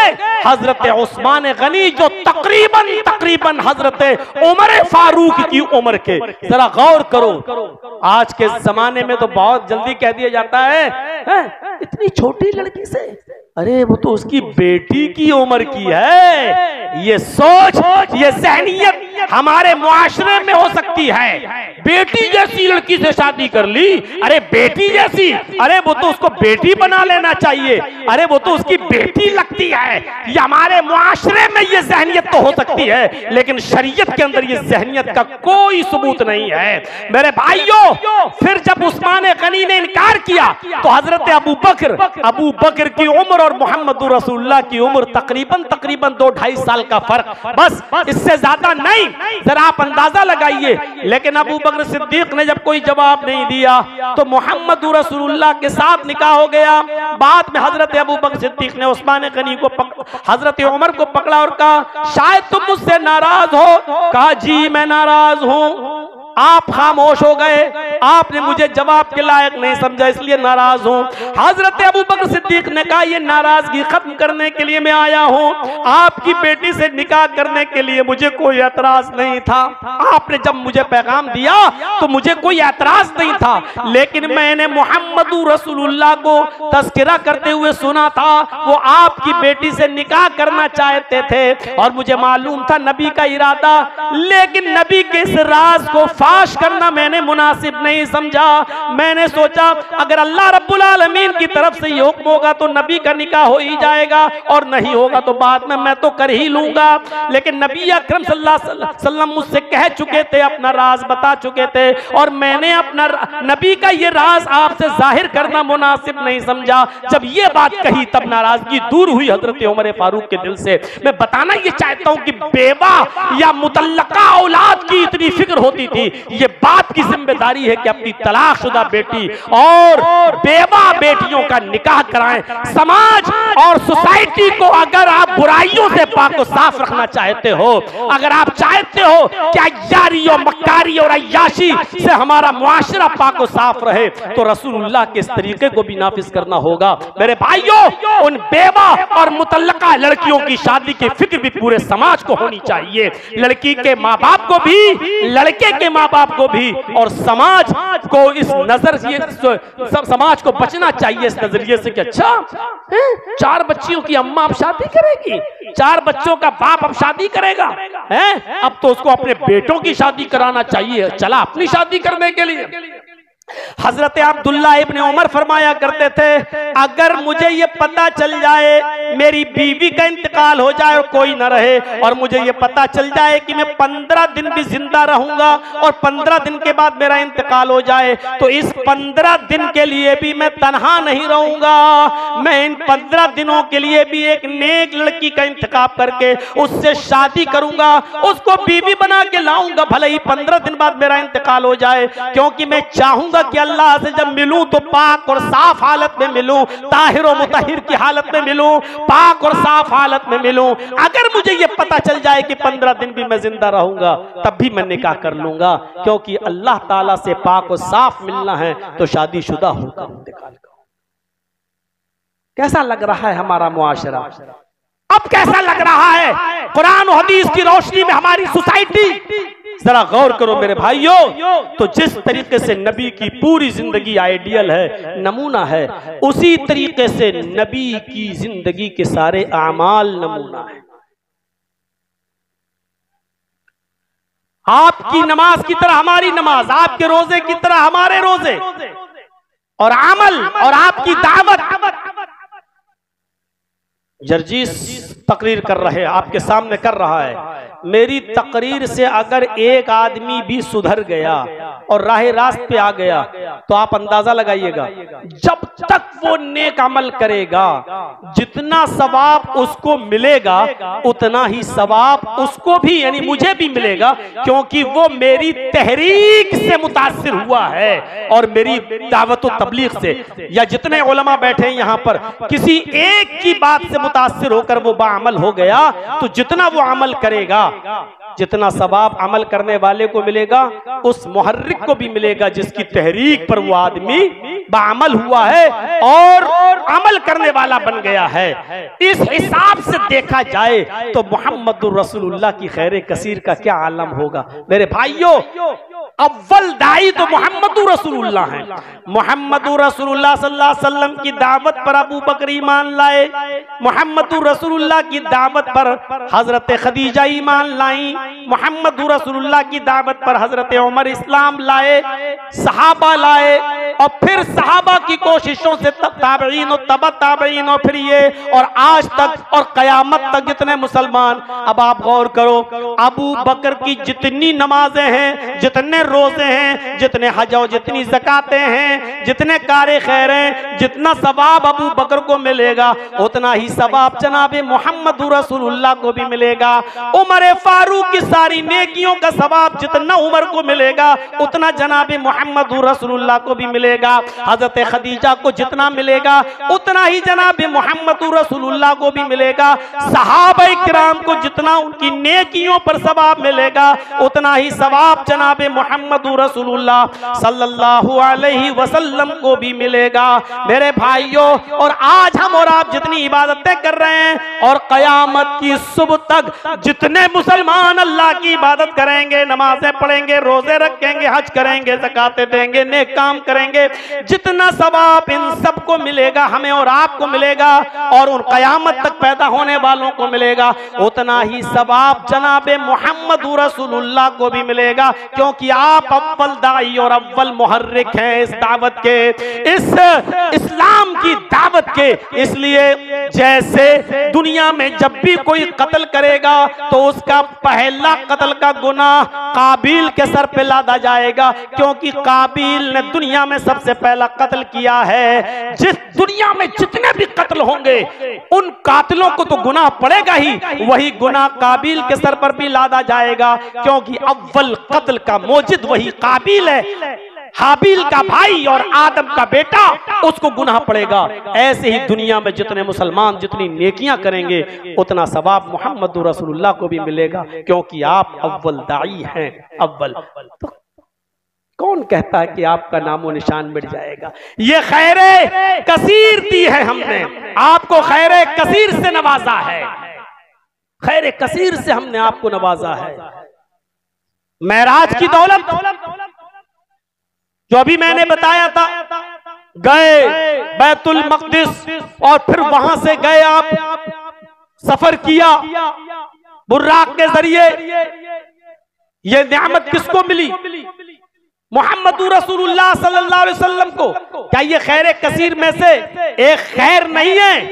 नबी अकरम जनाबे मोहम्मद रसूलुल्लाह को जो बहुत सी खैर मिली है, उनमें से एक खैर ये भी है कि आपको मेराज की दौलत से माला माल किया गया है। मेरे प्यारे साथियों, आइए और चलिए शफाअत देखिए। शफाअत ये हक भी नबी अकरम सल्लल्लाहु अलैहि वसल्लम को मिलेगा, कयामत का दिन होगा। ये तो आपने मौलवियों से 50 बार सुना होगा, लोग इस नबी के पास जाएंगे, लोग उस नबी के पास जाएंगे, लोग इधर जाएंगे और अपनी अपनी शिकायतें करेंगे, अपने अपने गुनाह को याद करके कहेंगे हमारी सिफारिश करवाइए, और सारे पैगंबर मना कर देंगे, सारे नबी मना कर देंगे और साफ तौर पर कह देंगे, साफ तौर पर कि हम तुम्हारी कोई भी मदद नहीं कर सकते हैं। वो अपना अपना खता और अपनी अपनी गलती बता देंगे और लास्ट में लोग जनाब मोहम्मद रसूलुल्लाह सल्लल्लाहु अलैहि वसल्लम के पास आएंगे। तब नबी अकरम सल्लल्लाहु अलैहि वसल्लम उनकी बात गौर से सुनेंगे और अल्लाह से सिफारिश करेंगे। शिफाअत का हक नबी अकरम को हासिल होगा। हदीस के अल्फाज ये, बुखारी के अल्फाज ये हैं कि आप उन लोगों की बातें सुनकर शिफाअत के लिए सजदे में गिर जाएंगे। शिफाअत के लिए नबी अकरम जनाब मोहम्मद रसूलुल्लाह सल्लल्लाहु अलैहि वसल्लम सजदे में गिर जाएंगे और अल्लाह की हम्दो सना बयान करेंगे जितनी अल्लाह चाहेगा, और अल्लाह जितनी आपकी जबान से निकलवाना चाहेगा उतनी हम्दो सना अल्लाह के नबी अल्लाह की अदा करेंगे। उसके बाद आवाज आएगी, इरफा रासक, आए मोहम्मद सल्लल्लाहु अलैहि वसल्लम अपने सर को उठाओ, आए मोहम्मद सल्लल्लाहु अलैहि वसल्लम अपने सर को उठाओ।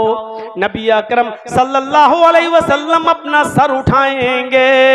अल्लाह ताला कहेगा सल, कहा जाएगा सल, मांगो तोता, जो मांगोगे तुम्हें दिया जाएगा।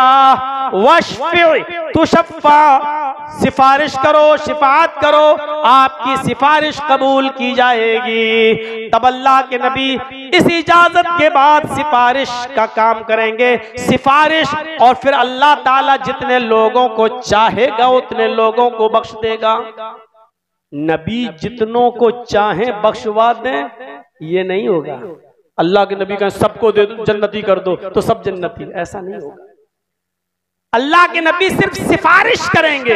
ये अल्लाह की मर्जी पर मौकूफ है कि अल्लाह जितनों को चाहेगा उतनों को बख्श देगा और जन्नत में भेज देगा। मंज़ल्लज़ी यशफ़उ इंदहु इल्ला बिइज़्निही, कौन है जो अल्लाह की इजाजत के बगैर उसके दरबार में सिफारिश कर सके? कहते रहो नमाज पढ़ो न पढ़ो, रोजा रखो न करो न रखो, हज करो न करो, कुछ नहीं। हम तो जिस मौलवी को मानते हैं वो मौलवी हमें भाग दौड़ के अल्लाह के अजाब से बचा लेगा। हम तो जिसके हाथ पर बैत किए हुए हैं वो भाग दौड़ के हमको अल्लाह के अजाब से बचा लेगा। बड़े बड़े अंबियाए किराम का हाल देख रहे हो क्या होगा, और तुम बड़ी आसानी से कह देते हो कि हम जिसको मानते हैं वो हमें भाग दौड़ के बचा लेगा। और एक सोशल मीडिया पर देखो एक पागल मौलवी किस तरीके से लफाजी हाँकता है, किस तरीके से वो हाँक रहा है? नमाजी गुमराह हो सकता है, हाजी गुमराह हो सकता है, रोजेदार गुमराह हो सकता है, लेकिन फला का मुरीद, फला का मानने वाला गुमराह नहीं हो सकता। और ऐसे आदमी को कब्र में फरिश्ते भी हिसाब किताब नहीं लेंगे। वो इतना कहेगा, तुम जानते हो मैं किसका मुरीद हूं? फरिश्ते मारे डर के भाग जाएंगे जब गौसे पाक का नाम सुनेंगे। हिसाब किताब अच्छा उसके मुरीद हो, भाग जाएंगे फरिश्ते। नहीं साहब, अब्दुल कादिर जिलानी रहमतुल्लाह अलैह उनके मुरीद हो तो वो तो नहीं, तुम्हारा हिसाब किताब ही हम नहीं लेंगे। कैसी कैसी लफ्फाजी हाँक रहा है वो आदमी, और पता नहीं सुनने वाले भी कहते सुभान अल्लाह। हमें बोलने वालों पर अफसोस नहीं होता है, वो तो बेचारा हराम के टुकड़े खा खा कर उसकी अकल वैसी हो चुकी है। मुझे सुनने वालों पर अफसोस होता है कि ऐसे सुन कैसे लेते हैं, ऐसी खुराफातें उसकी जबान से कैसे अच्छी लगती हैं और सुन लेते हैं। अल्लाह भी किसी से हिसाब नहीं लेगा। अगर वो कहते कि अल्लाह तू मेरा क्या हिसाब ले रहा है, मैं तो गौस पाक का मुरीद हूं, अल्लाह कहेगा जा सीधे जन्नत में। ऐसी बातें सुनना कैसे लोग गवारा कर लेते हैं, शर्म नहीं आती। यहां नबी अकरम सल्लल्लाहु अलैहि वसल्लम अपनी बेटी अपनी लख्ते जिगर से कह रहे हैं, या फातिमा बिन्त मुहम्मद अनक़िज़ी नफ्सकी मिनन नार, मेरी बेटी अपने आप को जहन्नम से बचा ले। अनक़िज़ी नफ्सकी मिनन नार, अपने आप को जहन्नम से बचा। उसके बाद जुमले पर गौर करो, सलीनी मिन माली मा शित, मेरे माल में से जो चाहे मुझसे ले ले। बहुत से लोग कहते हैं अल्लाह के नबी देखो मालिकुल मुल्क मुख्तार कुल थे, कह रहे ना कि जो चाहो ले लो। मिम माली की कैद लगी, मिम माली, मेरे माल में से जिसका मैं मालिक हूं, जितना मेरे पास है उसमें से जो चाहे दुनिया में तू मुझसे ले ले। इन्नी ला उग़नी अन्के मिनल्लाहि शैआ, कयामत के दिन में तेरे कोई काम नहीं आऊंगा, अल्लाह के अज़ाब से मैं तुझे नहीं बचा सकता। ये हमारे नबी हैं, और वो कह रहा है कि नमाजी गुमराह हो सकता है, हाजी गुमराह हो सकता है, रोजेदार गुमराह हो सकता है, तौहीद वाला गुमराह हो सकता है, लेकिन गौस का मुरीद गुमराह नहीं हो सकता है। सबसे बड़ा गुमराह तो यही है। कैसे इतनी हिम्मत पड़ जाती है इतने बड़े जुमले अदा करने की, ताकत कैसे इनके अंदर आ जाती है बोलते हुए।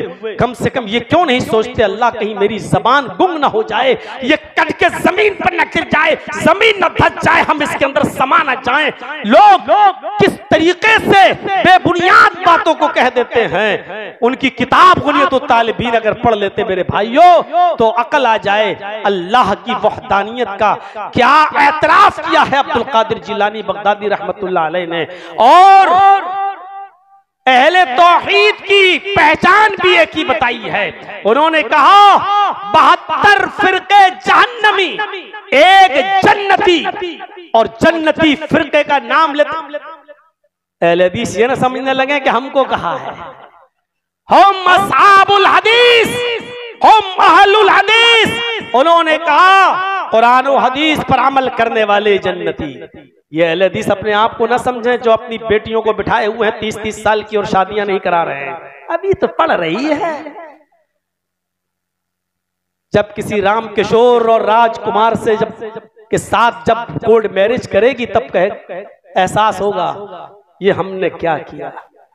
नबी अकरम की कोई बात मसलहत से खाली नहीं है। बच्चे जैसे ही बालिग हों वैसे ही निकाह करा दो, वैसे ही। और आज के इस दौर में तो और जल्दी सोशल मीडिया पर 8 साल और 10 साल की जब लड़कियां इंस्टाग्राम पर वो सारी चीजें जान गई हैं जो कभी जमाने में 20 और 25 साल की लड़कियों को उसका इल्म नहीं होता था, आज 8 साल और 10 साल की लड़कियों को उन चीजों का इल्म जब होने लगे तो मेरे भाइयों गौर करो, फिर आप ऐसे दौर में 25 और 30 साल तक अपनी बेटियों को बिठाएं और उनका निकाह न कराएं, ये आप खुद दावत दे रहे हैं फितने की तरफ, खुद आप फितने की तरफ ढकेल रहे हैं अपने बेटे और बेटियों को। मैं जानता हूं कि मेरी तकरीरों की कटिंग करके ये गोदी मीडिया के वो चैनल वाले जो किसी की डाली हुई हड्डियों पर कुत्तों की तरह पलते हैं, वो कटिंग कर करके देंगे और काट काट के पेश करेंगे, जैसे बहन वाली क्लिप काट काट के पेश कर रहे हैं कि देख मौलवी जर्जीस कितना बेवकूफ मौलवी है, पागल, जो कहता बहन और बेटी के साथ निकाह न करने वाला बेवकूफ और पागल है। किस तरीके से काट काट के पेश कर रहे हैं, जबकि उसकी खोपड़ी में इतनी अकल नहीं है कि वो ये सोच ले कि क्या दुनिया में कोई पागल से पागल मौलवी भी ये कहेगा कि बहन और बेटी के साथ निकाह करना जायज है। अरे हमने तो फिरक़े करामता और फिरक़े बातनिया के लीडर का एक कौल नकल किया था, उसने कहा है अगर हर काम को अकल पर चलाना शुरू कर दो तो बहन और बेटी के साथ भी इंसान निकाह करना शुरू कर देगा। इसलिए इस्लाम के अंदर अकल से काम लेना जरूरी है, लेकिन अकल को हर जगह पर फिट बिठाना यह जरूरी नहीं है, क्योंकि अकल का एक दायरा होता है, अकल का एक दायरा है, उससे ज्यादा बोझ उसके ऊपर डालोगे तो वो बर्दाश्त नहीं कर सकती। मसलन सोना जानते हो ना, गोल्ड तौलने की एक तराजू आती है, कांटा आता है, उस पर 50 ग्राम 100 ग्राम आप सोना रखेंगे, वो वजन बता देगा कितनी 50 ग्राम 10 ग्राम 20 ग्राम सोने का वजन उस पे हो जाएगा। लेकिन सोना तौलने वाले कांटे पर, तराजू पर आप पहाड़ रख दीजिए तो तराजू का क्या हाल होगा। एक पहाड़ी को ले आए और उस सोना तौलने वाली तराजू पर रख दे तो उसका वजन बताएगी नहीं, तराजू टूट जाएगी। क्यों? क्योंकि आपने उस वजन करने वाली तराजू पर उसकी लिमिट से ज्यादा बोझ उसके ऊपर आपने डाल दिया है। आपकी आंख देखती है, लेकिन जर्जीस अपने सामने बैठे हुए लोगों को देख रहा है, दिल्ली, बंबई, कलकत्ता, लखनऊ के लोगों को नहीं देख रहा है। ये हमारी आंखों का एक दायरा है, हमारे कान सुन रहे हैं, आप जर्जीस की तकरीर सुन रहे हैं, सुनाई दे रही है, लेकिन अमेरिका का, लंदन का शोर हंगामा आपको नहीं सुनाई दे रहा है, क्योंकि आपके कानों में उतने सुनने की ताकत नहीं है। ऐसी अकल का एक दायरा है, अकल का एक दायरा है, हर चीज को अल्लाह ने पैदा किया है। आपकी अकल का दायरा सही है, आप सही सोच रहे हैं कि हर चीज का खालिक अल्लाह है। अब आप ये सोचो कि अल्लाह को किसने पैदा किया है, ये आपकी अकल का दायरा नहीं है। अब आप अपनी अकल से वो सवाल कर रहे हैं, आपकी अकल उसके लिए बनाई नहीं गई है। यानी सोने की तराजू पर पहाड़ को लाकर तौल रहे हैं, वो तराजू पहाड़ तौलने के लिए है ही नहीं। आप अपनी अकल से वो सवाल कर रहे हैं कि अल्लाह को किसने पैदा किया, जिसके लिए आपकी अकल बनाई ही नहीं गई है। इसलिए शरीयत के अंदर बहुत से अहकाम ऐसे हैं जिस पर हमें आमन्ना और सद्दकना कहना है, अपनी अकल को नहीं दौड़ाना। मसलन मोजे के ऊपर मसा करना, आप मसा करते हैं सर्दियों के दिनों में तो आप पानी से हाथ ऐसे करेंगे आप, जबकि चलते फिरते मिट्टी नीचे लगेगी, गंदगी नीचे लगेगी, नापाकी नीचे लगेगी, लेकिन मसा आप कहां करते हैं? ऐसे। ये आपका मसा हो गया ऊपर, जबकि अकल क्या कहती है? नीचे होना चाहिए, क्योंकि गंदगी नीचे लगती है, नापाकी नीचे लगती है, लेकिन नीचे करने का हुक्म नहीं है, ऊपर। क्यों? हमें नहीं मालूम, अल्लाह के नबी सल्लल्लाहु अलैहि वसल्लम ने हमें बता दिया, हमें मानना है।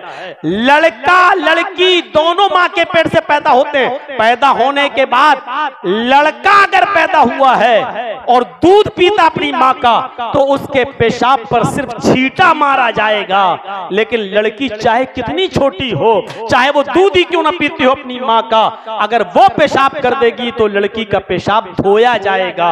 लड़की और लड़के के पेशाब में ये फर्क क्यों, हमें नहीं मालूम। हमारी अकल इस लायक नहीं है जो ये समझ सके। हमारे नबी ने कह दिया, हमें मानना है।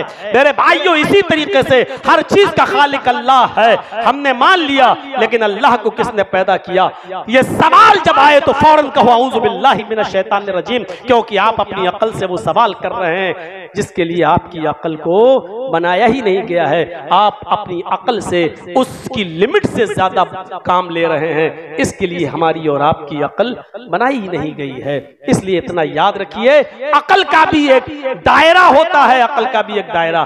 तो अल्लाह के नबी जनाब मोहम्मद रसूलुल्लाह सल्लल्लाहु अलैहि वसल्लम सिफारिश कराएंगे। ये अल्लाह की मर्जी के ऊपर मौकूफ है कि जितने लोगों को करेगा बख्शेगा, बख्श देगा। लेकिन अल्लाह के नबी को सिफारिश का और शिफात का हक दिया जाएगा। बहुत सी चीजें जो जनाब मोहम्मद रसूलुल्लाह को खैर कसीर में दी गई हैं, उनमें से एक चीज इताअत तो इत्तिबा भी है। कितनी बड़ी खैर, कितनी बड़ी खैर है ये।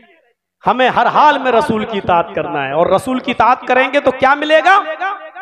कुल्लु उम्मती यदखुलूनल जन्नह इल्ला मन अबा, मेरी उम्मत का हर शख्स जन्नत के अंदर जाएगा। हर उम्मती मेरा हर शख्स जन्नत में जाएगा, इल्ला मन अबा, लेकिन वो नहीं जिसने मेरा इनकार किया। कालू मन या अबा या रसूल अल्लाह, सहाबा ने सवाल किया, अल्लाह के नबी इनकार करने वाला कौन है? ऐसा कौन शख्स होगा जो आपका इनकार करे, आपको मानता भी और आपका इनकार भी करे? फरमाया मन अतानी दखलल जन्नह, जो मेरी इताअत करेगा वो जन्नत के अंदर दाखिल होगा। जो मेरी इताअत करेगा वो जन्नत के अंदर दाखिल होगा। वमन आसानी फकत अबा, और जिसने मेरी नाफरमानी की उसने इनकार किया। मन अतानी, रसूल की इताअत बाइसे दुखूल जन्ना है, यानी जन्नत में दाखिल करने का बाइस बनेगी, और रसूल की नाफरमानी हमें जहन्नम में ले जाएगी। आए नबी, हमने आपको बहुत से खैर से नवाजा है, आपकी इताअत को आपकी उम्मत पर फर्ज करार दे दिया है। जब तक उनको जन्नत ही नहीं मिलेगी, तब तक उनको जन्नत नहीं मिलेगी, जब तक वो आपकी इताअत न कर लें, आपकी फर्मा बरदारी न करें। तो मुहम्मदुर रसूलुल्लाह की इताअत करना और फर्मा बरदारी करना हर मुसलमान के लिए जरूरी है। रसूलुल्लाह की इताअत और फर्मा बरदारी भी खैर कसीर, नबी अकरम का अमल भी खैर कसीर, नबी अकरम सल्लल्लाहु अलैहि वसल्लम की शिफाअत भी खैर कसीर में, सफरे मेराज भी खैर कसीर, आपकी जात को उसमें हसना बनाया ये खैर कसीर। हाँ, आपको जो भलाइयाँ और खूबियाँ दी गई हैं उनमें एक भलाई ये भी है कि आपको हौज़े कौसर अता फरमाया गया है। अल्लाह के नबी फरमाते हैं, इन्नी फरतुकुम अलल हौज़, कयामत के दिन में हौज़े कौसर पर बैठा हूँगा। मैदाने महशर में मैं जब हिसाब किताब हो चुका होगा सबका, मैं हौज़े कौसर पर बैठा हूँगा, मैं तुम्हारा मीरे कारवां हूँगा। लोग मेरे पास आएंगे पानी पीने के लिए, क्योंकि जो हौज़े कौसर का पानी पी लेगा फिर उसको अरसे महशर में फिर प्यास नहीं लगेगी। 50,000 साल का वो दिन होगा, इस दिन की प्यास सूरज की जांसों तपिश होगी, बहुत गर्मी का आलम होगा, लोग पसीने में गोता लगा रहे होंगे। ऐसे मौके पर अल्लाह के नबी फरमाते हैं, मम्मर्रा अलैया शरिबा वमन शरिबा लम यस्मा बादा, जो गुजरेगा मेरे पास से मैं उसको पानी पिलाऊंगा। हौज़े कौसर पे मैं बैठा हूँगा, तुम्हारा मीरे कारवां हूँगा, जो मेरे पास से गुजरेगा मैं उसको पानी पिलाऊंगा। मम्मर्रा अलैया शरिबा, जो मेरे पास से गुजरेगा पानी पिएगा। वमन शरिबा लम यज़्मा बादा, और जो एक बार पानी पी लेगा उसके बाद उसको प्यास नहीं लगेगी। वो पानी बर्फ से ज्यादा ठंडा, दूध से ज्यादा सफेद होगा, शहद से ज्यादा मीठा होगा। जो एक बार उस पानी को पी लेगा फिर जब तक वो मैदान महशर महशर में रहेगा उसको प्यास नहीं लगेगी। फरमाते हैं ला यरिदन्ना अलैया अक़वाम, मेरे पानी पिलाने के दरमियान कुछ लोग हमारे पास आएंगे पानी पीने के लिए। जैसे वो मेरे करीब आएंगे युहालु बैनी व बैनहुम, फरिश्ते उनके और मेरे दरमियान दीवार हाइल कर देंगे, एक पर्दा लगा देंगे। कहां जा रहे हो? पानी पीने। नहीं जा सकते हो। क्यों? अल्लाह के नबी जब ये देखेंगे मेरे उम्मती आ रहे हैं और फरिश्तों ने रोक दिया तो कहेंगे यारिफूनी व आरफुहुम, आने दो इनको, ये मुझे जानते हैं मैं इनको जानता हूं, ये मुझे पहचानते हैं मैं इनको पहचानता हूं। तब फरिश्ते कहेंगे अय अल्लाह के नबी इन्नका ला तदरी मा अहदसू बअदक, आप इनको सही से नहीं पहचान रहे हैं। आपके दुनिया से रुखसत हो जाने के बाद, आपके इंतकाल के बाद इन लोगों ने आपके दीन के अंदर नई नई चीजें ईजाद कर ली थी, नई नई बिदअतें ईजाद कर ली थी, आपकी तरफ मंसूब कर दिया था। कैसे जायज के फतवे देने की कोशिशें की जाती हैं। देख लीजिए 12 तारीख आने दीजिए रबीउल अव्वल की, और अभी गुजरी है।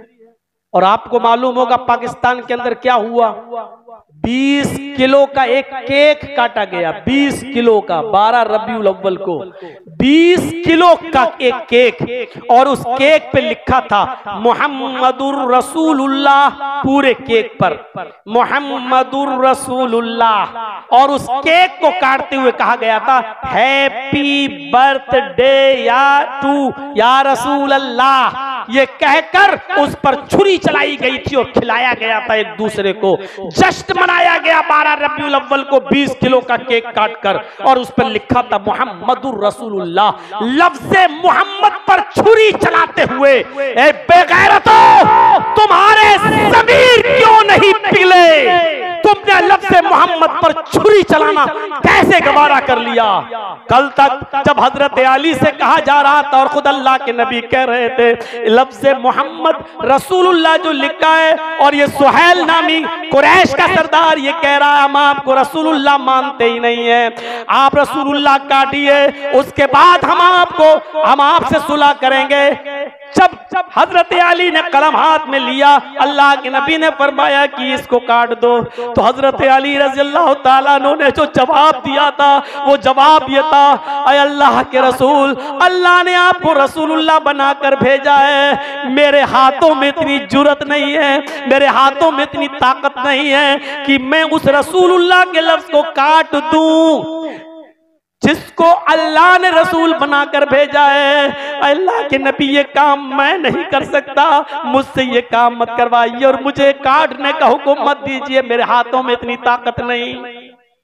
तब अल्लाह के नबी ने कलम अपने हाथ में ले लिया और फरमाया है अली तब मुझे ये बता दो कि कहाँ लिखा हुआ है। और जब हजरत अली ने बताया तब अल्लाह के रसूल ने सुलह के खातिर, शांति बहाल, अमन व अमान कायम हो उसके लिए आपने लफ्ज़ रसूलुल्लाह काट दिया।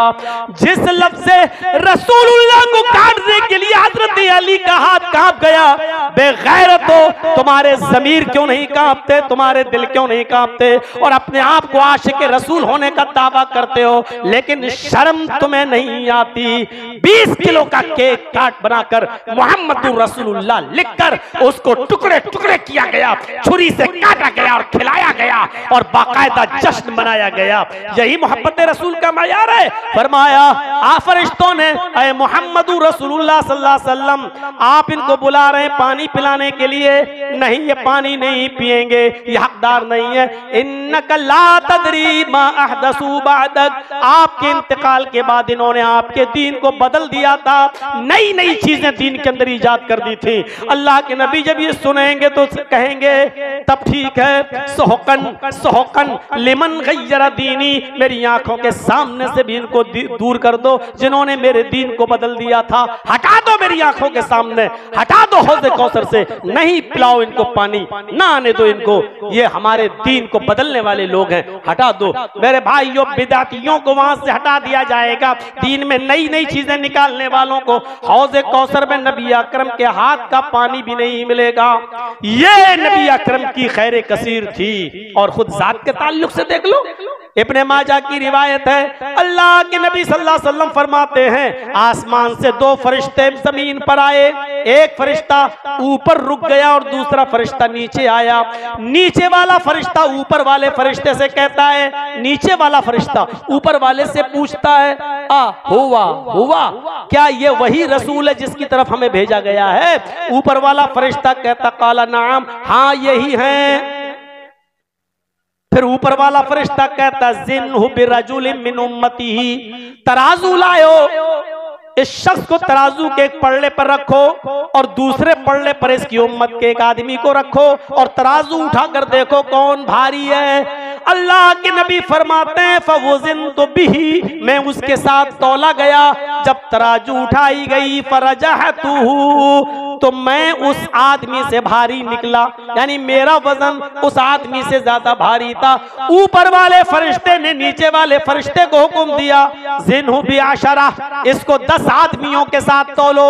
अल्लाह के नबी फरमाते हैं 10 आदमी तराजू के एक पल्ले पर रखे गए और मैं अकेला एक तरफ रखा गया, मैं अकेला एक तरफ रखा गया, 10 आदमी एक तरफ रखे गए और मैं अकेला एक तरफ, और तराजू उठाई गई फरजहतुहुम फवज़िनतु बिहिम फरजहतुहुम, जब तराजू उठाई गई मुझे तौला गया तो मैं उन 10 से ज्यादा भारी निकला। ऊपर वाले फरिश्ते ने कहा जिन्हु बिमियतिन, इस आदमी को 100 लोगों के साथ तौलो। 100 आदमी तराजू के एक पल्ले में रखे गए, मैं अकेला एक पल्ले में रखा गया, तराजू उठाई गई फरजअतुहुम, तो मैं उन 100 से ज्यादा भारी निकला। जिन्हु बिअल्फ, ऊपर वाले फरिश्ते ने नीचे वाले फरिश्ते से कहा कि इस आदमी को 1000 आदमियों के साथ तौलो, इस आदमी को 1000 लोगों के साथ तौलो, इसकी उम्मत के 1000 लोगों को तराजू के पल्ले पर रखा गया और एक तरफ मुझे रखा गया। फिर तराजू उठाई तो अब नक्शा क्या बयान किया अल्लाह के नबी ने, जैसी तराजू उठाई तो वो 1000 लोग इतने हल्के थे, तराजू के हल्के होने की वजह से, मेरी वजन की वजह से इतने हल्के थे कअन्नी अंजुरु इलैहिम यंतशिरून अलैया मिन खिफ़्फ़तिल मीज़ान, तराजू इतनी हल्की हुई कि वो एक दूसरे के ऊपर गिरने लगा। यानी जैसे कोई भारी चीज, ये एक खाली बोतल हो, तराजू की तरफ रख दो और झटके से ऐसे इस बोतल को ऐसे रख दो तो ये उछल जाएगी, हल्की चीज उछल जाएगी। अल्लाह के नबी फरमाते कि 1000 जब तराजू के एक तरफ रखे गए और मुझसे कहा बैठो, जब मैं दूसरी तरफ बैठा तो 1000 का पल्ला इतना हल्का हो गया कि यंतशिरून अलैया, वो सब इधर उधर बिखर गए, 1000 आदमी इधर उधर मुंतशिर हो गए, यानी मैं 1000 से भारी। ऊपर वाले फरिश्ते ने कहा छोड़ दो, अब नहीं, पूरी उम्मत एक तरफ रख दोगे, पूरी उम्मत तराजू के एक पल्ले पर रख दोगे और मोहम्मद रसूलुल्लाह को दूसरे पल्ले में रख के तराजू उठाओगे तो ये शख्स पूरी उम्मत पर भारी बैठेगा, सारी उम्मत पर भारी बैठेगा। ये खैर कसीर है, उसकी एक भलाई है जो मोहम्मद रसूलुल्लाह को दी गई। और इससे यह मसला भी निकलता है जिस तरह नबी अकरम पूरी उम्मत पर सबसे भारी, इसी तरीके से नबी की नमाजें पूरी उम्मत की नमाजों से सबसे भारी, उनके रोजे पूरी उम्मत के रोजों से भारी, उनकी सारी इबादतें आम लोगों की इबादतों से भारी। इसी तरीके से जिस तरह नबी का वजन पूरी उम्मत में सबसे भारी, इसी तरीके से नबी की एक नमाज एक तरफ रख दी जाए और पूरी दुनिया के पीरों, वलियों, मुहद्दिसों, मौलवियों और तमाम लोगों की इबादत तराजू के पल्ले पर रख दी जाए और फिर तराजू उठाई जाए तो अल्लाह की कसम सारी दुनिया के पीर, सारी दुनिया के वली, सारे दुनिया के मुहद्दिस, सारी दुनिया के मौलवी और सारी कायनात के लोगों की इबादतें मिलकर भी मोहम्मद रसूलुल्लाह की एक वक्त की इबादत के मुकाबले में उसके बराबर नहीं हो सकती हैं। ये मकाम है जनाबे मोहम्मद रसूलुल्लाह का। अब भी अगर ये कहो कि हम रसूल को नहीं मानते तो तुम्हारी अक्ल में भैंस का गोबर ही हो सकता है मेरे प्यारे साथियों। और क्या कहा जाए, हम तो कहते ही है नमाज वैसे पढ़ो जैसे मोहम्मद रसूलुल्लाह पढ़ते हैं, हम तो कहते ही हैं कि रोजा वैसे रखो जैसे नबी अकरम को रखते हुए देखा है। हमारा तो कहना ही यही है कि अपनी पूरी जिंदगी में आइडियल, मॉडल और नमूना अगर बनाना है तो बनाओ जनाबे मुहम्मदुर रसूलुल्लाह सल्लल्लाहु अलैहि वसल्लम को। सीरत तैयबा के ताल्लुक से 2.25 घंटे का ये खिताब इतना ही काफी है। मेरे प्यारे साथियों, मुझे उम्मीद है कि इंशाअल्लाह आप इस खिताब से एक इबरत हासिल करके निकलेंगे और नबी अकरम के मकाम और मर्तबे को समझकर यहाँ से जाएंगे और जिंदगी में इनकलाब पैदा करेंगे। हम अपनी माओ, बहनों और बेटियों के बारे में भी सोचेंगे, समाज के बारे में भी सोचेंगे और अपने समाज में नबी अकरम सल्लल्लाहु अलैहि वसल्लम की जिंदगी को उसवे हसना बनाने के लिए प्रचार करेंगे और लागू करने की कोशिश करेंगे। अल्लाह से दुआ करता हूं कि बारे इलाह हमारी जिंदगी में रसूल की मोहब्बत पैदा फरमा दे, रसूल की इताअत करने की तौफीक अता फरमा, नबी की इत्तिबा करने की तौफीक हमें अता फरमा, रसूलुल्लाह की पूरी जिंदगी को हमें आइडियल और मॉडल और नमूना बनाने की तौफीक अता फरमा। ऐ अल्लाह, रसूलुल्लाह सल्लल्लाहु अलैहि वसल्लम की जिंदगी के मुताबिक और बताए हुए तरीके के मुताबिक हमें जिंदगी गुजारने के तरीके पर हमें जिंदगी गुजारने की तौफीक अता फरमा। इलाहुल आलमीन, जब तक तू हमें जिंदा रख, इस्लाम पे हमें जिंदा रखना और जब हमारा खात्मा हो तो ईमान पर हमारा खात्मा फरमाना। वमा अलैना इल्लल बलागुल मुबीन व आखिरु दावाना अनिल हम्दुलिल्लाहि रब्बिल आलमीन। अस्सलामु अलैकुम व रहमतुल्लाह।